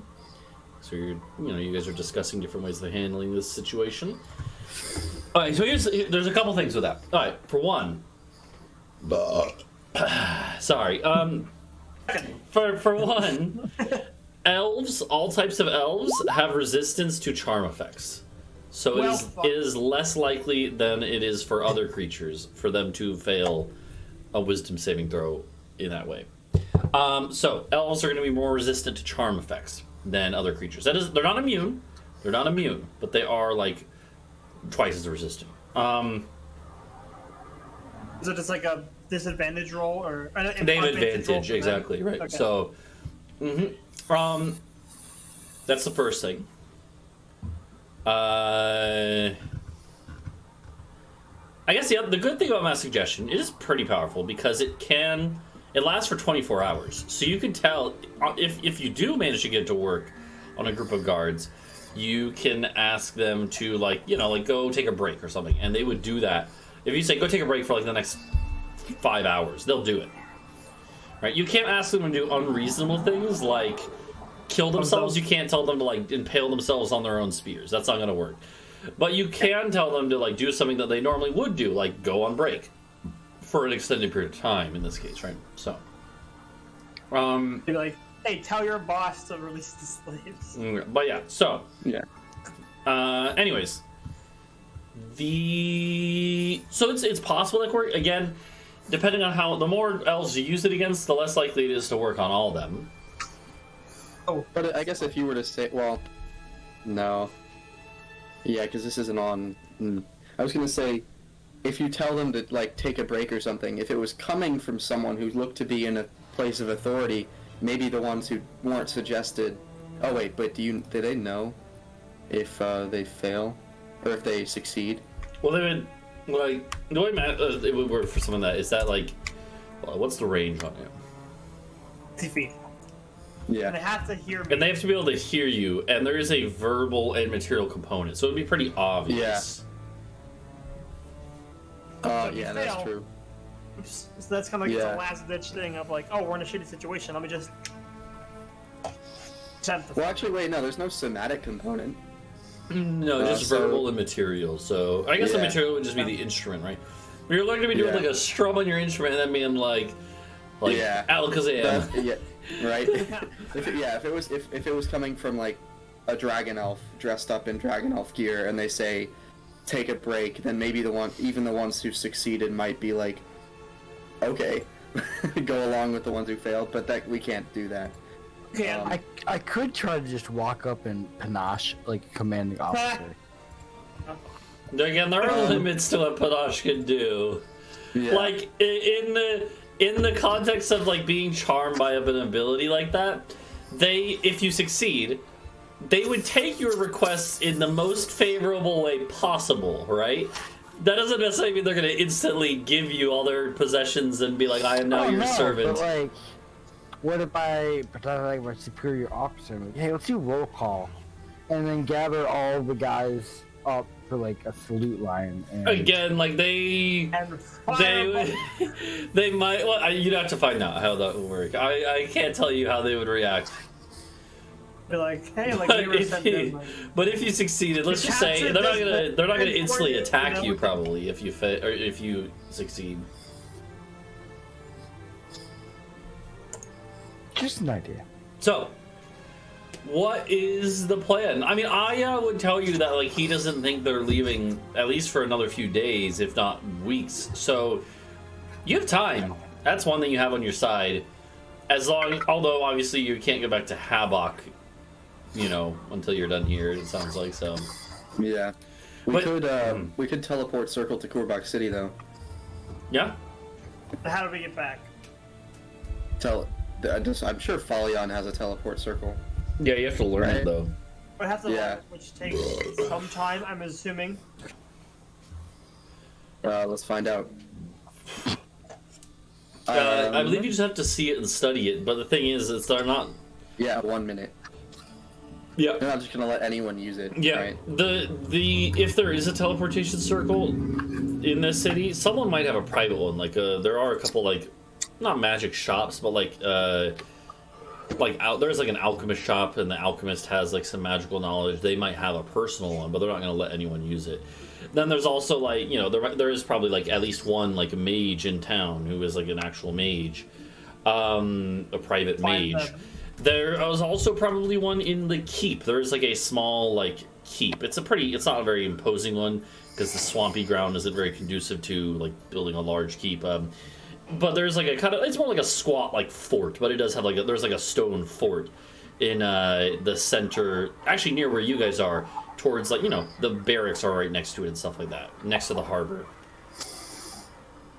You know, that's just the existence of teleport and teleportation circle has got me thinking there would definitely be a guild of mages who are like the navigators from Dune.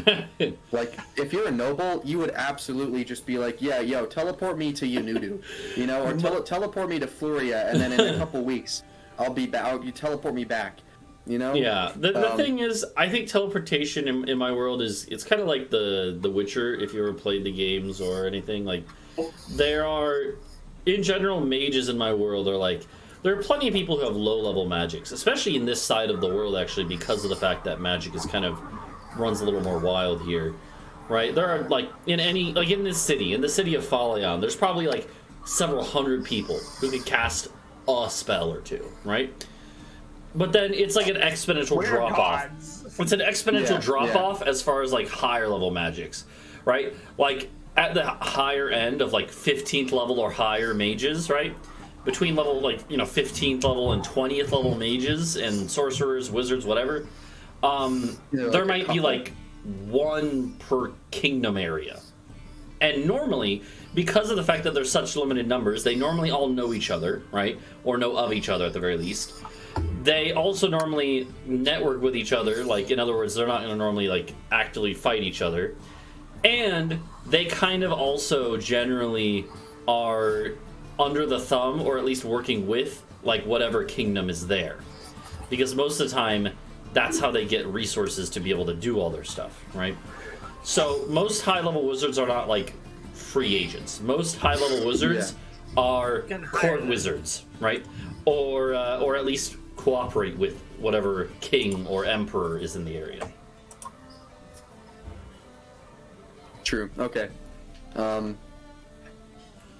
Yeah, alright, so what were we thinking? Do we want to go ask Korbach in person? And then we could also see if he's heard of our other exploits in the east. We could just tell him, be like, yo, guess what, we did all this cool shit. We could. Then we could learn, so you could learn the teleport circle here. Teleportation circle here. Find a person. Yeah, exactly, that's what I mean. Hey, like, we'll have to go do that first. See if anyone's willing. I mean, well, yeah. Should we try to play on, you know, Order of the Scale, and see if we can't get access to, like, maybe places we wouldn't, or do we want to just risk it and go see if someone has a private circle, like teleportation circle, that we could pay to use? Oh, also we gotta sell some stuff. We've got the mirror that we said we were going to give back, so maybe we shouldn't sell that. But we also have the two fancy splint suits that we got from the mansion. Huh? Oh, right, the ones that, like, you attacked, or like they're like, yeah, how funny. They were like inlaid with gold and stuff. Who knows if it's real, but maybe. So I think let's do that. Those things. Go do what? Sorry. We're going to, like, we're going to go and see if, like you said, there are any private owners of teleportation circles. Okay. And also sell the two suits of fancy splint armor. And I guess Eric's circlet, maybe? We didn't kill the noble and Duke Guard, though, so maybe that could be useful in the future. Everyone who knows he died is dead. So, you know. Okay, yeah, let me... Hold on, I'm just, like... Try to, just trying to find a couple names that I have. Like, I have a list of names as I'm looking. Okay.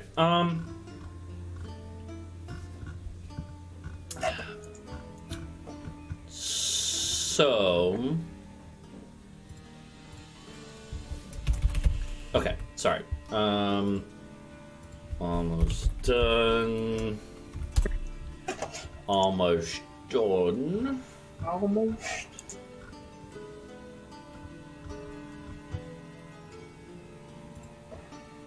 Okay. Goodbye.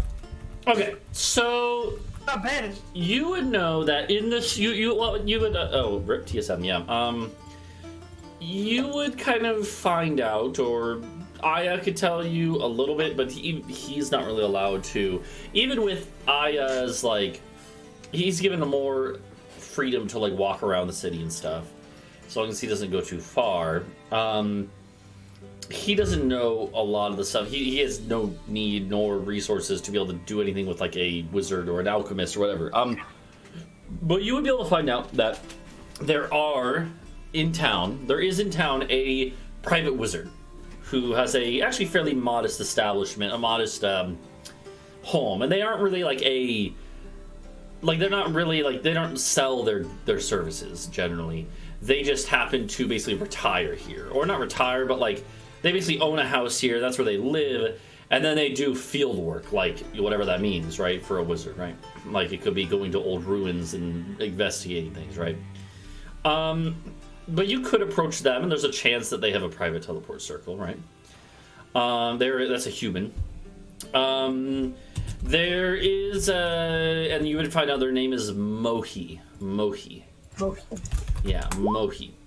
So a private wizard, you could say, because there are, again, probably in town right now. There are probably one or two like war wizards as part of the fleet, but obviously they're not. They're associated with the elves, right? Mohi is a private wizard.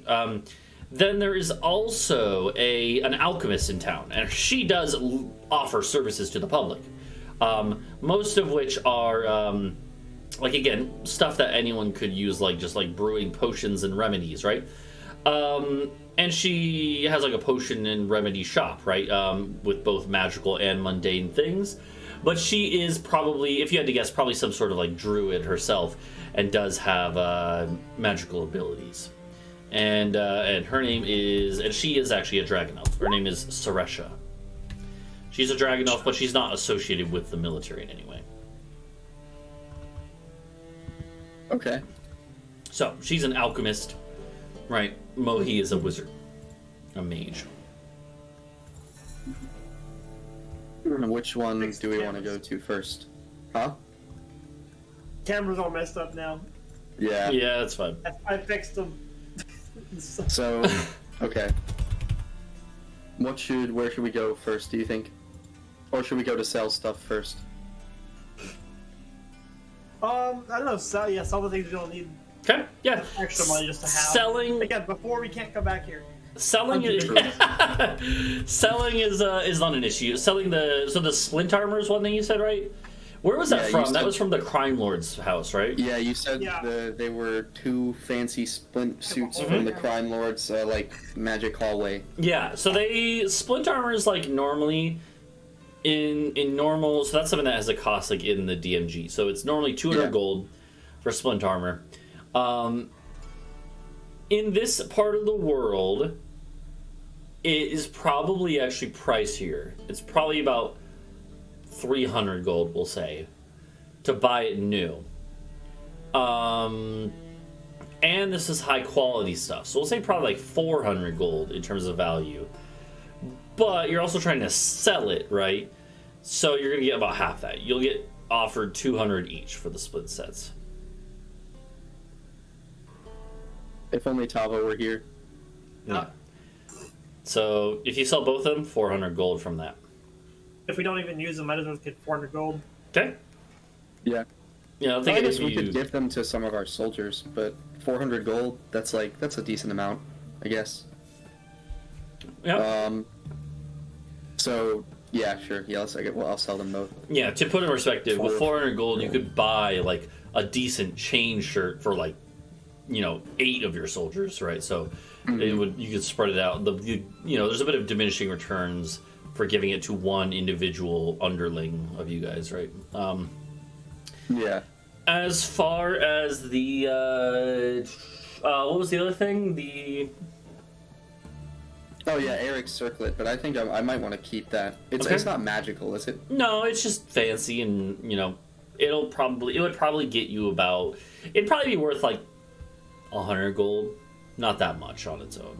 Not no. I mean that is a lot, but it's like not that much for you guys now. So Yeah. Yeah. Worth it to keep. True. Okay, so can I get a precise number on those ships? You said there were 5 or 6 warships and a dozen, or 6 or 7, or a dozen. I forget which one. There's let me see. So let me just write this down too. So in the harbor, this is also gonna be on both sides of like the river's harbor, because again, there's harbors like both sides of the river. There's like two. Yeah. It's almost like 2 halves of the city, right? It's like so let's divide into east and west side. Yeah, it's like imagine like a big city like St. Louis, where it's literally on both sides of a river, right? Or like in like Duncan, like Augusta, where it's like North Augusta and the South Carolina side, and then the Georgia side. Yeah. So on the east side, which is the side you guys are on, there are, we'll say, 6 war galleys. Actually, here, okay. Well, there's 2 flotillas, and each one has 3. So there's 6 total, but each one has 2. Each one has 3 war galleys, and each war galley has like 2 supporting ships, 2 supporting like sailing ships, right? And the sailing ships are again the ones that are just dragging off sailors. There's no slaves on them, and they aren't very combat ready. They are somewhat capable of combat, but they're mostly support and supply ships, right? Yeah. So that's the east side. 2 flotillas of about 3 war galleys, 6 supporting ships. So what would that be? That would be 18 ships total on the east side. And there might be a couple other supporting ships just like loosely, but the majority of the forces actually are going to be on the west side. Well, actually, I don't know if that's because I did say that the east side is where east side is where the citadel would be, though. Okay, you know what? I might backtrack. It's probably 3 flotillas. Sorry, okay. Probably 3. Same proportions though. Each flotilla has 3 war galleys and then 6 supporting ships. So that would be like 27-ish, right? And the west side, the west side would have go ahead. Yeah, it would have probably like, let's see, it would have like 2 flotillas with the same proportions of 3 and 6, but then would also have a special flotilla for the treasure ship. Right, and that one has the treasure ship itself and like 4 war galleys and like 10 support ships. Okay. So those are the major things. So all in all, there's like that's a good number of I don't know how many there's total, but like 50 or so, right? And then beyond that, there's probably like several dozen other like smaller ships that are not even worth mentioning, right? That aren't going to be a threat at all. So yeah, okay. Because in total, 70 to 100 ships, but 50 that are worth like really mentioning. All right. So on the east side, 3 flotillas, each with 3 war galleys, each galley with 2 supporting ships. Mm-hmm. Yeah. And then the west side, 2 of those, and then the treasure ship flotilla, which has 4 galleys and 10 support ships. Exactly. Yeah. Which side are we on? East. You're on the east side. Yeah. Which has more of the normal ships, but the other side has that special flotilla with the big ship. So, all right, that means, Christ. Yeah, keep in mind each galley at full capacity. Like, if you want to know like rough numbers, let's write this down for myself too. Like each war galley, on average, if they were to go out, like embark and go out to sea or go out upstream, like with their full capacity, like war ready, is 80 slaves and 40 soldiers / other sailors, right, that are in service of the Dragon Elves and our Dragon Elves, right? Each support ship, the normal ones at least, is going to be like 15 to 30, depending on the size, sailors and soldiers. No slaves on those ones. Okay. So, all in all, there are each, the galleys alone. How many galleys I said there was? At least like 16, 17 or whatever. So 6, 9, 15, 19. 19. So if there's 19 war galleys, each one has 40 soldiers. That is 760 soldiers just on the war galleys, right? Then, and each of them also has 80 slaves, which the slaves aren't going to fight you if you try to take over, right? But that is 1,500 slaves. So that's why TSM's idea of Talvo being let's just free all of them, bring them to the castle. Your castle could fit maybe 300 people max. There's no way you're fitting 1,500 freed slaves onto the castle, unfortunately. Yeah. However, we could fit 240. Because we only have I've been keeping count, but then we just kind of lost track of the numbers in the middle, and I quit asking. But the last I checked, we have about 70 people. Yeah, that sounds about right. Yeah. So I think we could definitely, and the wyverns are gone. They're true. Dead. Yeah. Rip wyverns. I think we could fit 4 war galleys worth of slaves. But then the soldiers, do we want to just consign them to death? Just cause. This is assuming we go through with the Thunderglyph galley plan with the treasure ship. Because all we'd have to do is destroy the support ships. We wouldn't have to take the soldiers up, or the slaves. There's no slaves on them. So who knows? Who knows?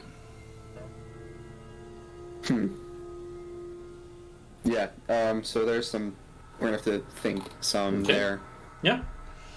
I imagine this is a thing where you'd probably spend a couple days in town, scoping out the situation, right? Yeah. Oh, and you also, you have the business to do of selling that armor, and you also want to go to someone.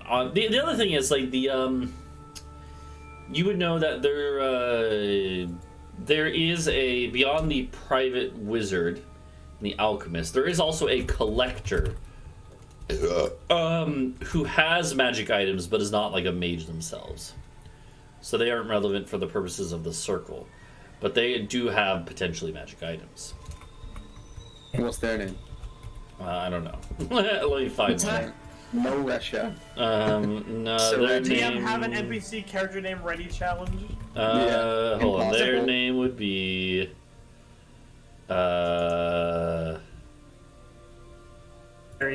Hallur.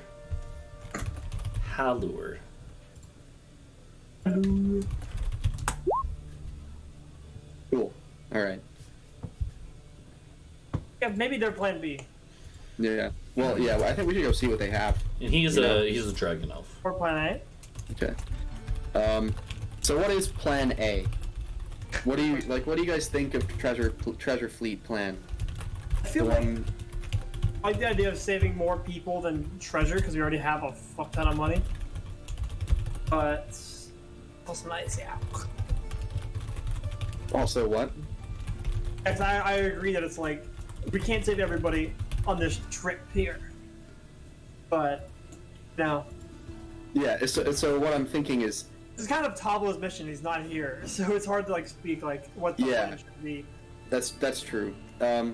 I just see it as I don't know how else we could possibly free 240 people with one plan. Yeah. Unless we had to invade the city, which he's not going to do. Which couldn't happen. And there's going to be death either way, because the Dragon Elves, we know that they are fans of reprisals now. So the least overall death would be just teleporting out with Aya, but that does nothing systemically. Doesn't send any message, and doesn't damage the Empire in any meaningful way. Whereas taking their treasure fleet out from under them while their war fleet is in the harbor, it hurts them financially and it hurts their morale. And it frees 250 people. And us getting tens of thousands of gold potentially, I don't know how much there is also a benefit. That's cool, So, but it does also send a message, and it's about the money. yeah, Wherever the line I is. guess. It's not about the money, it's about sending a message. We could just throw the money into the ocean, I guess. We could If we just lose destroy it, then, like, everything. Yeah. Probably should be rescue people, because then that sends the message both ways. Well, yeah, that's what I'm saying. That's why I said I was gonna lift people out of the water Yes. onto the castle with control water. I don't know. I don't know if that's viable. I don't know how many castings I would need. Well, I guess it's a timed thing, isn't it? So. Yeah, I think it is. What are the It's, odds of that failing? yeah, concentration up to 10 minutes. So I could, yeah. Okay. I could definitely get Is at it least. just like a I one could. and done control, or is it like a roll? It's a one and done control. Yeah, well, so, like, let's see. Yeah, I control. Its a range is 300 feet, which is pretty decent. 300 feet would be enough that if you're standing on the treasure ship, right, you could definitely, like, you know, that would be able to reach the water around all of the nearby galleys that escort it. So. Yeah, which is that's where the people that we want to save are. Yeah. The only thing is that Aya's ship is not on the west side. It is on the east side with you. Yeah, it's one of these, right? Yeah. So that would have to be like separate from that, you know, or Separate something. plan. Or you'd have Yeah, I to don't find a know. way to have it I go could off. just dimension door while you're all doing that shit, and then like we just have like a secret second mission to get Aya on his. That's true. This is a hell of a diversion. Now. Yeah. Especially And because there's it also, doesn't there's also really. the other people, so like I can only take me and one other person. Yeah. We need a Oh, way to there were get two more. The other crewmates. Yeah. So there was also the thing. This plan doesn't really require manpower. It just requires time spent casting one spell. And like two spells, because I mean, first there's the time dedicated to casting Glyph of Warding on the keel of like a dozen ships. That's the complicated part. Well, okay, so that part of the plan is something I still don't get. So it's a Glyph of Warding. How are you gonna set it off? Like, I can. I could. So can't I? Hold on. Let me read this to the text. oh, here we go. Okay. You decide what triggers the glyph when you cast the spell. For glyphs inscribed on a surface, the most typical triggers include touching or standing on it, removing another object covering it, approaching within a certain distance, or manipulating the object. Okay.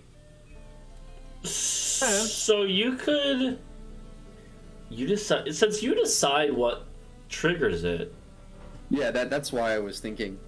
You can You can further refine the trigger so the spell activates only under certain circumstances. So you could literally specify a day and time. Yeah. Or I could specify a certain distance gone out to sea. Yeah, that would work. It seems pretty flexible. So you could just do that essentially, and you blow could it up in the middle of the actually, ocean. you could actually basically be like, hold on, wait, let me see this. And it could cover an area of up to 10 feet in diameter. So you could have it be like a fairly wide hole that you're going to just like blast out of the side of these ships, assuming it actually works, right? Like thunder damage, just erupting and going BAM! Oh no, okay, the when triggered, it erupts within a 20-foot radius sphere. That's pretty big. It's pretty big. I mean, honestly, in theory, that would work. Like, to at least do, like, you know, the amount of damage it's going to do would probably vary. Like, it's just going to be somewhat random based on, like, how the ship is positioned, whatever, how much the shockwave actually hits the wood in that area. And, how much they roll. Like, it might not, like, sink all the ships. It might not sink them all right away or whatever, but it would certainly... You could definitely time it to be, like, when, you know, you could literally cast all of them with the idea being like at a specific day and time, like sundown on this day, you ignite, and then all of them would go off at the same time. That's the idea. Honestly, we could, if you know, if we had the money, which we don't, I could do that with every ship. But that would take a long time. Yeah. It also okay. So here's a question though. So okay. How am I gonna breathe? So how are you gonna, like, if you want to literally put it underwater, the casting time of Glyph of Warding is 1 hour. It's not like 1 minute. It's like 1 hour that you need to be sitting underwater next to the ship, right? Yep. So because you have to be touching it. It's not like a ranged thing. It's straw. Yeah. Coincidentally, the potion of water breathing is 1 hour. Yeah. But that doesn't help me say anything. You know, I can't speak underwater, can I? Okay, so the way... this is something I've had come up in games before. The way I work it is that if you have the ability to breathe in water, you can also speak in water for the purposes of spells. Okay. Right? It's like no one else will be able to hear you, just be all blah, blah, blah. But you're still speaking it. So, whereas if you can't speak in water, then obviously you can't, because then it's just you're gonna get filled with water, right? Yeah. But if you are if you're able to breathe in water, you can cast in water. That is the rule. It's fair. All right. And then is there So you would need a lot of water breathing spells, is what I'm hearing. Well, yes, potions, but if there could be potions. There is an alchemist in town. There is an alchemist in town. However, that's probably going to be too much money. There's only one way to find out. I know. Yeah. Do I know have I heard of any spells that would allow me to breathe underwater? Like indefinitely?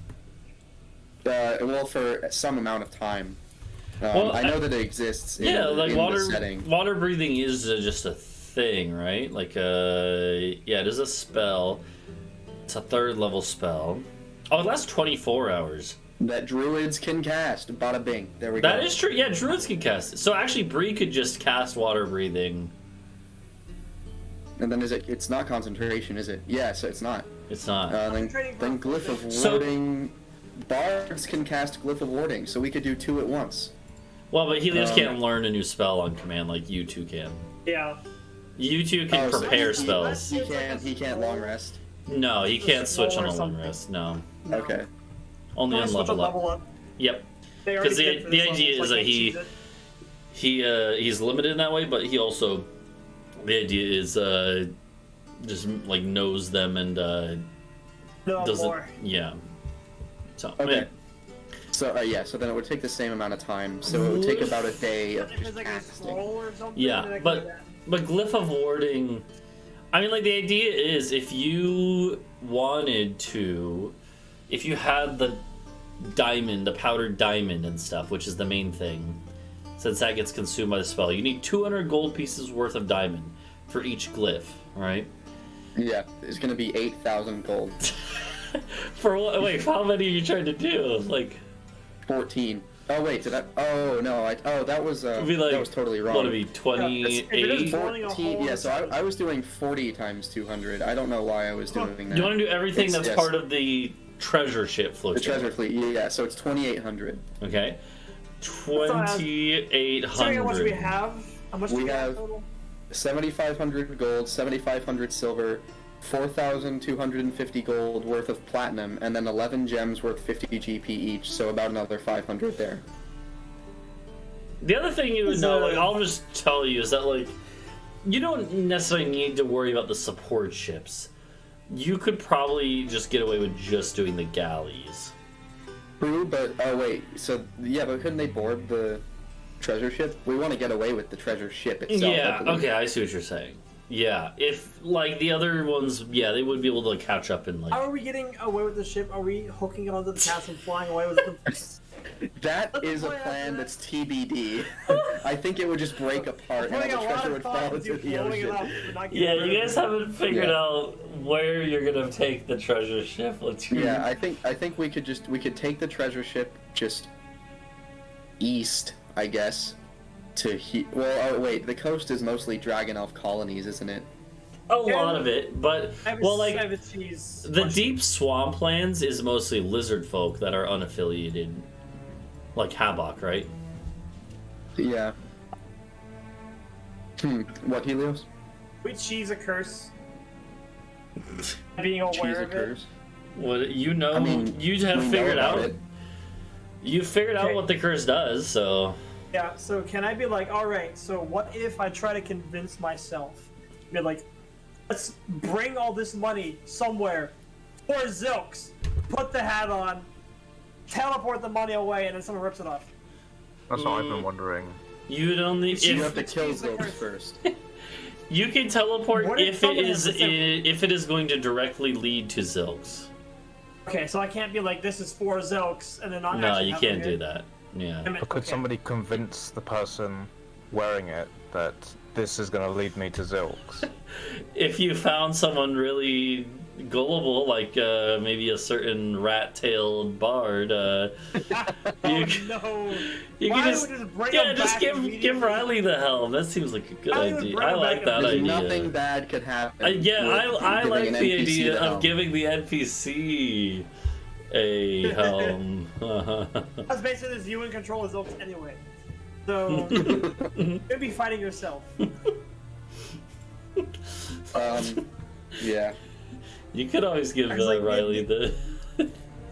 I think that's not a plan for I now. think it Yeah. should be a plan. Plan like H. Yeah, because I mean we're doing a lot of talk about how to blow up the ship and what to do afterwards. Like we know Wait, how to what? get the people away. We get the people away. Yeah. Yeah. If Onto you the wanna castle. Take the whole ship out. How big is the ship compared to the castle? Big. Probably the size of the castle. Or It's it's longer, but like we're just the- gonna scoop that thing up. It's about the length of the castle. Yeah, obviously the castle's wider because the castle is like roughly, Yeah. you know, pentagon or whatever shape. But the ship is like very long, right? It's at least 100 or a couple hundred feet long. I have no idea how we're getting. You're gonna scoop it up. I don't know about that. I know, yeah, I don't think that scooping it up would be possible unless we were to support its weight from below. Otherwise, we would just rip the planks up from the deck. Yeah. Unless there's a spell that allows us to, like, pick it up. Probably not. The I little can't ship. pick it up. There's a reason that Yeah. spells like levitate specify like they have size limits. Weights 500 pounds. Yeah. Or something. Wait. Maybe could we reduce the ship and then pick it up? Oh, more. I think let's see, reduce the enlarge reduce spell would only half it, so it'd still be pretty big.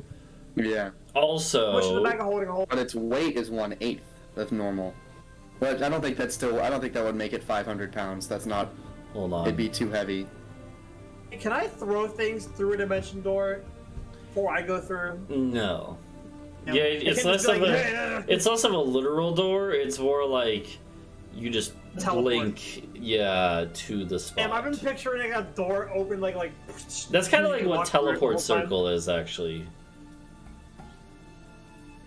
Teleport circle is a What? thing where you kind of like Yes. open it for one round and then you jump through. A dimension door into the treasure, but we don't have to blow it up. I dimension door into the ship. Teleport circle in the area with all the treasure, and then just shove it all into Crowbox City. They did that or they kind of did that, except it was the hither thither staff in the movie. That was kind of funny. Exactly. Um, Oh, why did I just do that? You know? could do a lot of that. The Now we thing, don't have to worry about the glyph thing. Or blowing teleport the circle is like one round, like 6 seconds. So it'd be Yeah, like you- how much treasure can you shove That's in true. to the circle in 6 seconds? Probably a True. good bit, but not nearly all of it. So, How big is the place? what do you mean? Yeah, how big is the treasure hold? Do You we have know? no idea. You haven't scouted it out yet. You can at least take a good bit of stuff. hmm. I just cast it 3 times. Well, the other thing is teleportation circle takes a minute to cast. So do you think you'd be left alone in the treasure for a minute? Maybe, if there's a big enough distraction somewhere else.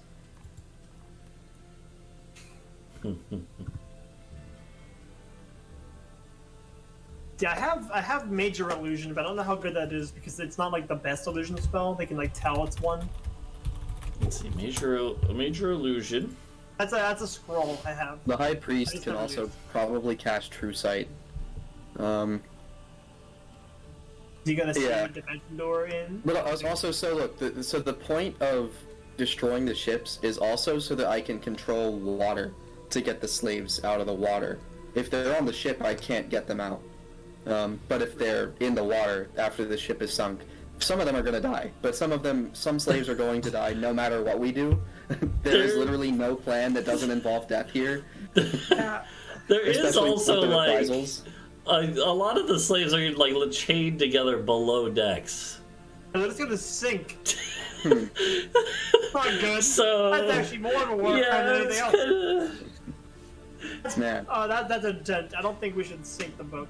Although, so that's the thing. The slaves, like when they're in port, are not always at their oar bench, right? They're just like hanging out on the ships or on land in slave quarters, right? But the plan you're talking about is if they were already like set sail, then they would, you know. Yeah. Because otherwise the entire fleet could just set upon the treasure ship. Mm-hmm. Yeah. Okay. Yeah, that is a good point. And if only you guys had like several hundred lizard folk willing to help out. Or anything, you know. And That's I true. wanted to say, although I did also want to summon Zilks, but That's true. Okay, so alright, we let's couldn't alright. bank on the fact that we could just snatch Aya and his friend. Bank on the fact that we think we're lying in the other town. Go back. We achieve our mini mission. Well, Aya said he Hey, I have an doesn't. idea. Aya said he doesn't want to Aya leave said unless that's his gonna- whole yeah. crew is saved. Yeah. Yeah, that's true. Okay, so I'm gonna cast Commune. I Summon wanna Zilks see and if I kill him can. so we can use the hat.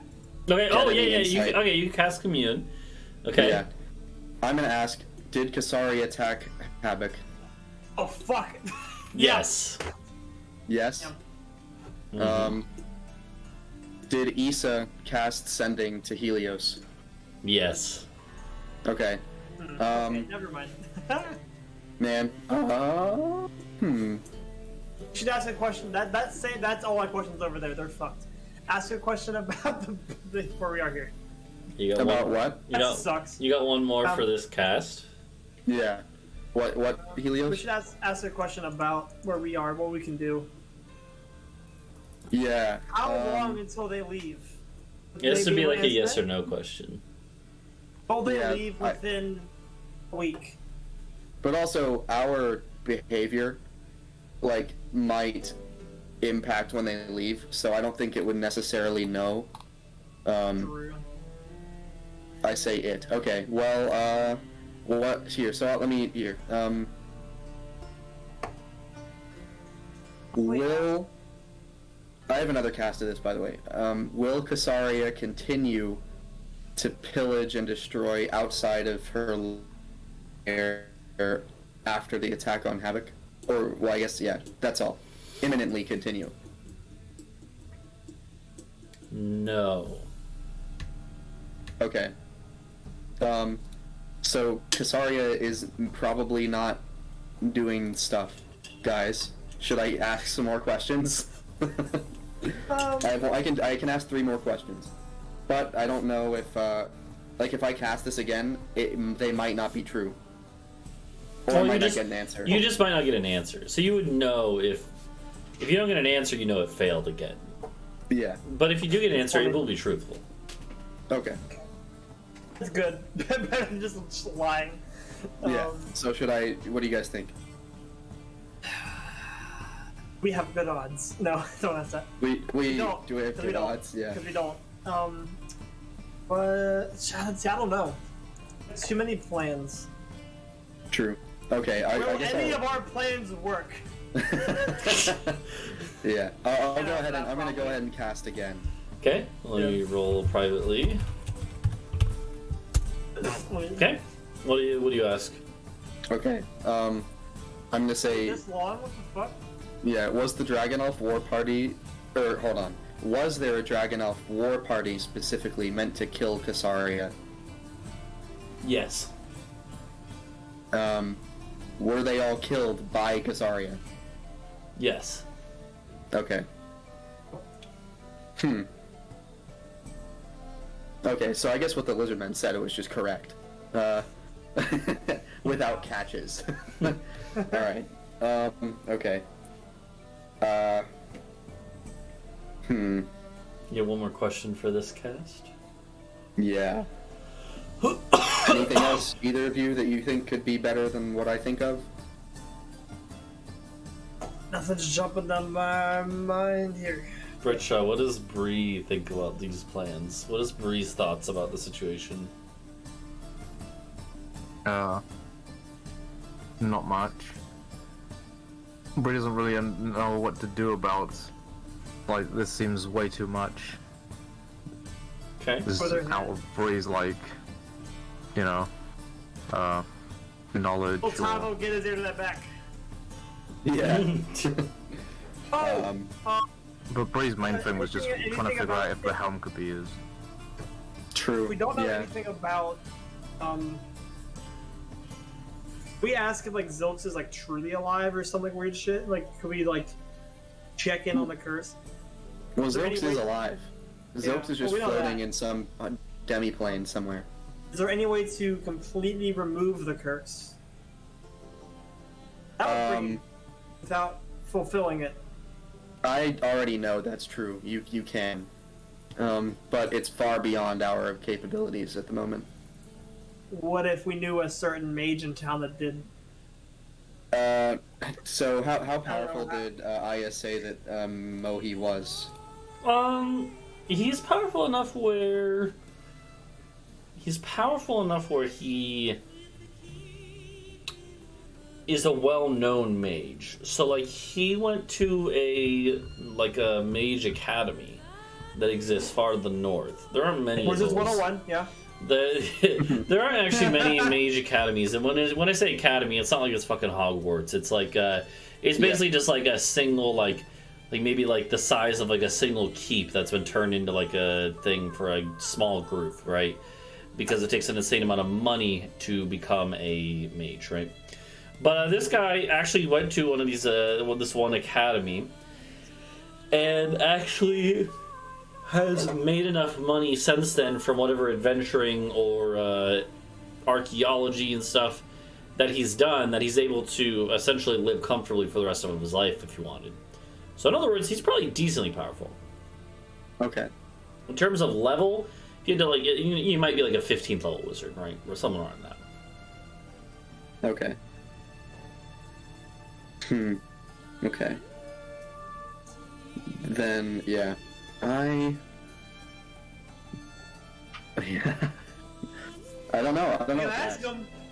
You can ask him. Yeah, one more question for the. Yeah, I guess. Yeah. Well, okay. Would other than re-summoning and killing Zilx, is there any other way that we could reasonably perform within one day to remove or nullify the curse on the helm of the Archdevil? No. Okay.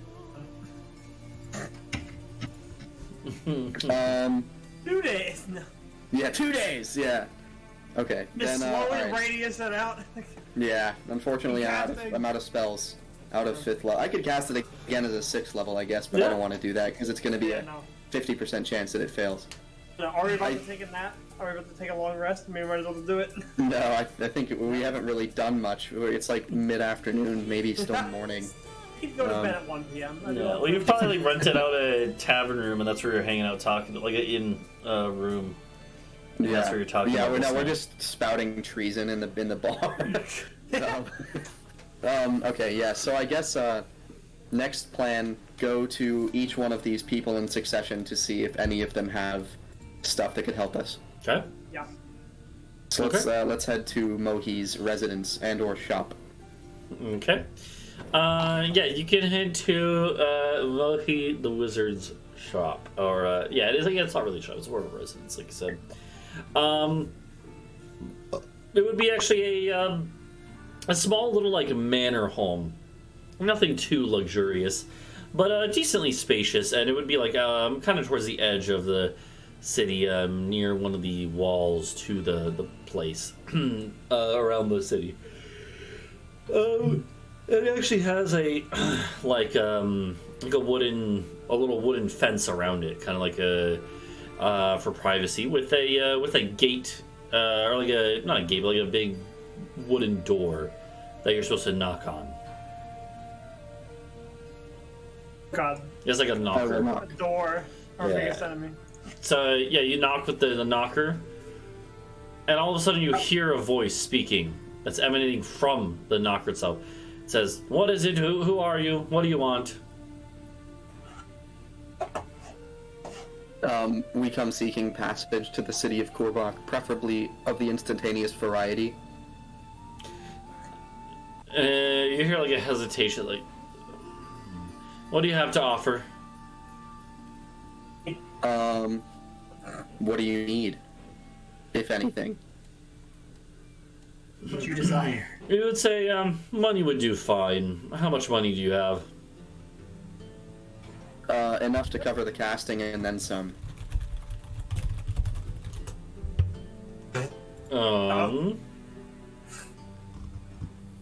Yeah, okay. You see, you would hear, like, the sound of footsteps through this thing, and then you hear footsteps out in, like, the real world, and the sound of a door, like the door to the manor, opening and closing, and then he's walking through the little, like, courtyard, and then the door opens, and you just see a wizard who is maybe, like, around, like, the age of, like, 45, 50, human, standing here, looking at you guys through, like, a crack. He cracks open the door first, and looks at you all, and he's like, looks you all up and down, and he's like, you do seem like the lot that would have money. Come in. And he just opens the door and motions in. You see that he's like a whole garden within his little compound, his fenced-in compound. And he would just motion for you to head up towards the, head up into his building. Alright, I suppose let's go. And yeah, he'll lead you to The wizard tower. Inside, he is like a. This isn't a tower, more like a squat little like. It's just like 2 stories, but it's mostly made out of wood, a little bit of stone. But he take you inside and bring you to like a little like lounge room, right? And he would offer you guys seats, and you. At this point, you can like study him again. He's got like he's like 45 or 50, but his features are he's got like a couple like scars on his face, which clearly he's done some adventuring. And he's wearing like some not really robes, but more just kind of like loose fitting, like comfortable garments, like leather garments. And he does have kind of like these baggy sleeves. And you notice at one point there's a set of eyes poking out of the bottom of one of the sleeves. And as he like seats you guys, he'll take a seat on like this like big, comfortable looking armchair. And as he does, he holds up the one arm, and like crawling swiftly out of the sleeve is what looks to be like a small dragon. It's like the size of like a monitor lizard or something, but it has wings. Or it's like the size of like a cat, right? But it, it's not quite the size of a monitor lizard. I don't know, it's like cat-sized, but it has wings, and it leaps out of his sleeve, and then actually flaps its wings up and goes over to where you notice there's like a perch, like almost like a bird perch would be, but for this dragon. And this is you guys would actually, Helios would probably know what this is, and maybe. Actually, all 3 of you would know. Talvo, he's not feeling good. He wouldn't be here. You guys would know this is a pseudo-dragon, they're called. They are like little dragon-like... They're related to dragons, but they aren't, like... It's not like an actual dragon. But they're oftentimes companions of wizards and stuff. Oh, they're so small. They are, and they're pretty intelligent, actually. They're, yeah. Can it speak? No. It can understand. You would know that they can generally understand the language of their master, though. Yo, I wanna telepathically say, "What's up?" It just to goes the like dragon. it goes like you do the head nod. The Alright, wizard, he would tell you that he would be like, "This is sorry about the surprise, but this is my companion. His name is E. Just E." Nice. I enjoy that Named name. himself. It's like, yeah, it's like the meme E. No, so yeah, it's like his name That's how is it's E. pronounced. It's pronounced E. Yeah, his name is E.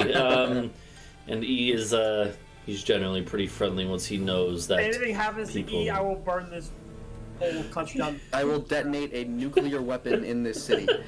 So he's like he is friendly once he meets people.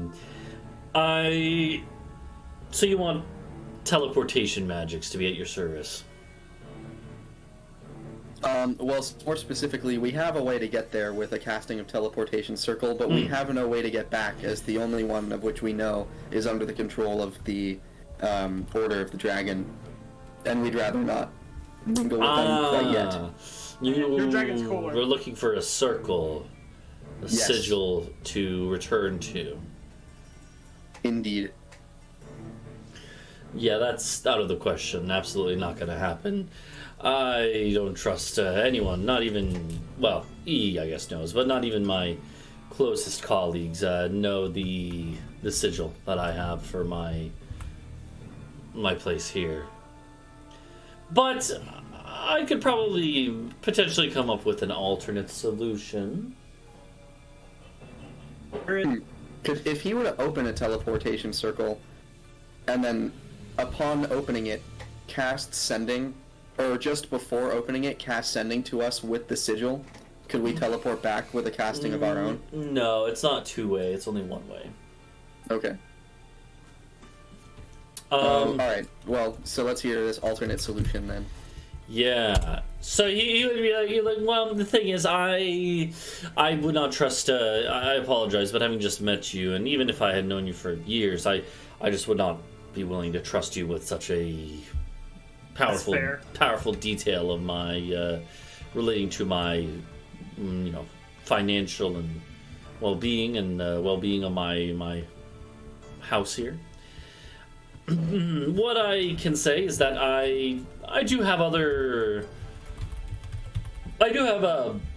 scrolls with the ability to bring you long distances. Teleport? Just long distance? We can just move long distance? He's like he would basically describe that he is like a teleport spell scroll, like the one that you used before, and that would get you. That's even stronger than teleport circle, so it would definitely get you back here. You would have to make a roll to see if you can't even cast it. Hold on, why can't we just find a mage in the city of Kurbak to, teleport us back? That's true, you could do that too. We can also just have this. We got to meet E. So this we got to meet E. I guess we can also buy something from him anyway. He probably has a lot of useful items. Other scrolls does he have? Be like, what are your finest bard scrolls? Yes, potions, sir. He's like, I don't have much. I don't generally sell things. That's not my general business. But may I ask, why is this such an urgent request that you require teleporting a few hundred miles? I'm just a man of knowledge. I don't say that. Well, we wish to request the audience of Kurbak himself, as he sent us on a mission to meet and, if necessary, slay Kasaria. And as we've heard, Kasaria is currently, let's say, out and about. I have heard of you all. I just put it together. I can't believe it. You find your way here. I heard of you all. You're the ones who have that flying castle, aren't you? Perhaps. That may possibly be true. I must have heard of the other Boarman. Oh, yeah. He's like, I've always been. Oh man, what I would give to be able to examine the crystal that drives one of those things. The secret. How much would you give? Can't keep it. No. Can't keep it. Yeah, yeah. If you know what? Yeah. I have it on me, so do you think I should, like, out of character, do you think... Shot would have it. No, I asked Shot to transfer control over to me. Yeah. Yeah, you were all here when I said that. Yeah, because we were going to be separated from the castle again. Yeah. So, probably not a good idea to show this guy. But he could, you know what? Be funny. We could... Seems nice. He probably has the magical capability to, like, attach himself Like- to the castle. Like, to attach this manor to the castle. Combined with Shot and Bree and my Well, control we of... rolled out so he can't teleport it to himself because that's gone. Only I don't think he'd be able to displace the crystal. Even with... Because, like Poetry said, that's like a 10th level magical ability. Yeah. And this guy can only cast, like, 7th or 8th level spells. I think it's 7th. Like, teleport is the edge of visibility. Yeah. I'm going to hold on to it while you also hold on to it. I guess, yeah, I'll show it to him. I'll say, I have the control crystal here. He's like, oh, it's useless, without special attunement. He nods. I'm sure you've heard. He's like, I meant the real thing, the crystal that spins around in whatever chamber lies in the castle, the thing that actually powers it all. Well, yeah, it truly is fascinating, and I suppose a learned man such as yourself could maybe stand. It is really a wonder of this continent. And Hilda, did you all really kill her? Oh yeah, it was She's Hill dead. Yes, she is no longer with Where us. do you think we got the castle? Yeah, we could have gotten it from the other giant who owns one out west, or the other giant who owns one up north. Or one of them isn't owned by a giant, actually, but, you know, you get the idea. When you say this, he's like, you all certainly know your stuff. There's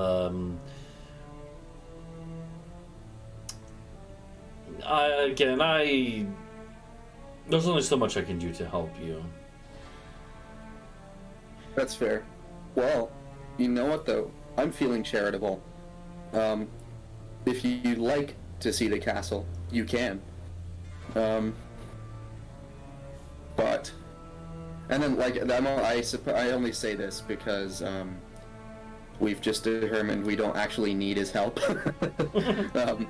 So, it would be... This is like... It's networking. It's professional networking. Yeah, he knows other mages, right? He's obviously a trust. Oh, yes. Guy? True. I don't know if he's Whole trustworthy. network of mages. Yeah. Yeah, network of mages. Inherently is really good. distrust him. I distrust him on the normal level of just meeting a new person. Yeah, exactly. The last time somebody... I saw an eye roll. No, I'm just poetry? looking on the side, be like, Mm-hmm. The last time somebody tried to take the castle, every single one of them died, I believe. No, you're talking about the Not dwarves? as a result of that, but later on. Oh wait, no, they didn't. They dispersed into the yeah, forest they with all just the slaves. they just went away. Yeah. Well, the main guy who instigated it all, he did. He is deceased. Yeah, that's true. Okay. So what do you think? Should we entertain him? He could be a good ally to have. And? Or an enemy that we don't want. Although, I mean, with 4 of us here, and we'd have to wait to do any actual combat. But I think we could pretty handily defeat one wizard, unless he has some crazy magic items, like legendarily powerful stuff, which we also have, but we can't use. Yeah. I think it'd be funny. We haven't done anything with a wizard before. Let's bring out a magic guy. True. Yeah, let's. The second he does something shady, it'd be like we don't, same levels of teleportation circle here, but we'll let you in. We can look at it, but. Yeah, it's like a museum. Okay. Okay. Let's see it. Don't touch you. Yeah, look, but don't touch. I think that's a good idea. I think we could do that. Something in exchange, be like, okay, well then, like, well, what? It's like, well, let's just see this. Yeah, in that's, exchange, so he could perform a service for us as well. Because Yeah. I imagine he has access to the entire continent. yeah, more or less, depending on what you need. Fair. But yeah, he would be like, yeah, he'd be like, I'm willing to give quite a lot if it's money you want or services to be able to just examine and look at the crystal there. Do you have more than just academic experience with such magics? He nods. He's like, I've done my fair bit of delving into old ruins, graveyards, deep forest springs. Maybe our fun. Deep Forest Springs. Yeah, the well springs. They're neat. Have you been to the one in Uni? I guess you wouldn't have, because that's where this castle was. But perhaps after the commotion, have you been up to Unudu? No, he's like, No? no, I've only been to one true wellspring, although I saw the one in Havoc many years ago. The used up as it is. Yeah, it's not doing too hot. Yeah. Yeah, it isn't. It's not. He's like, the Okay, lizard well, folk there were pretty friendly, though. Hopefully they're doing all right now. Hey, you know what? I haven't heard of them in a while. Yeah, you know what? Yeah. Would you be able to make us some like maybe? Well, actually, you know what? What do you have any love for Casaria, the dragon? No. Would you be willing to aid us in defeating her, not with your own life and limb, unless you wish to do so, and we would of course share some of her Because reward we with you. will be. He narrows his eyes. Yeah. He's like, I know you took. If the room was Archer and you did take down Hilda, maybe you're not crazy for suggesting such a thing. Have you heard of the We are Archdevil? crazy. Sorry, not the Arch. Well, is he an Archdevil? No, he's Yeah. just a normal greater devil. He calls Oh, himself the- the Archdevil. well, have you heard of the Archdevil Zilks? Oh, of Far course. to the east. Well, we have a surprise for you if you wish to come see the crystal. Sure.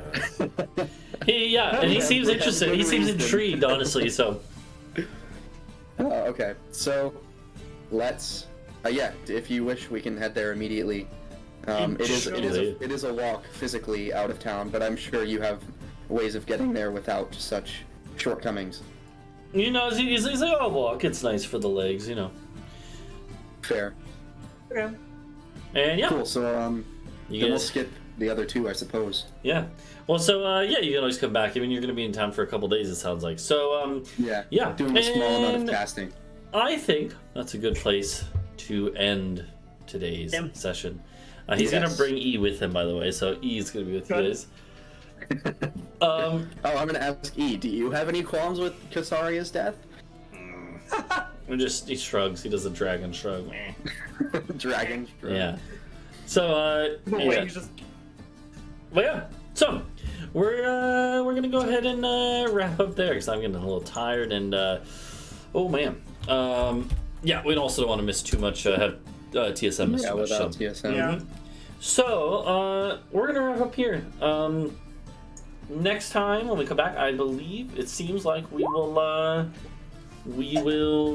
the group is gonna investigate some options. It sounds like so.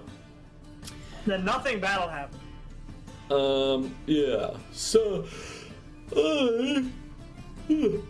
we're gonna end here.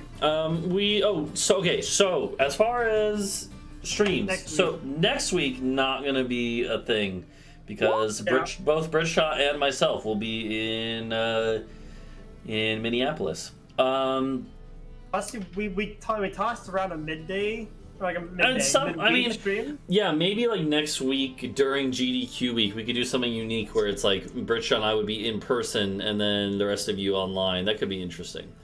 But I don't know. I mean, That would be neat. Yeah, something I like that can might do be interesting. evenings but- like this time any day. Yeah, so we'll see. Either way, we will wrap up here, and you know what? I'm gonna host up. I want to host up a fellow streamer. Why not Sebastian, who I've actually hosted up a few times in the past, and he's actually doing some Dungeons and Dragons as well, so that works out. So yeah, so we will. We're gonna head out now. I forgot about this. Yeah, do that. nice. Soundboard. But yeah, we're gonna head out now though. So thanks for hanging out, everyone. And us. Yeah, there you go. We will see you all later. Bye bye. Adios.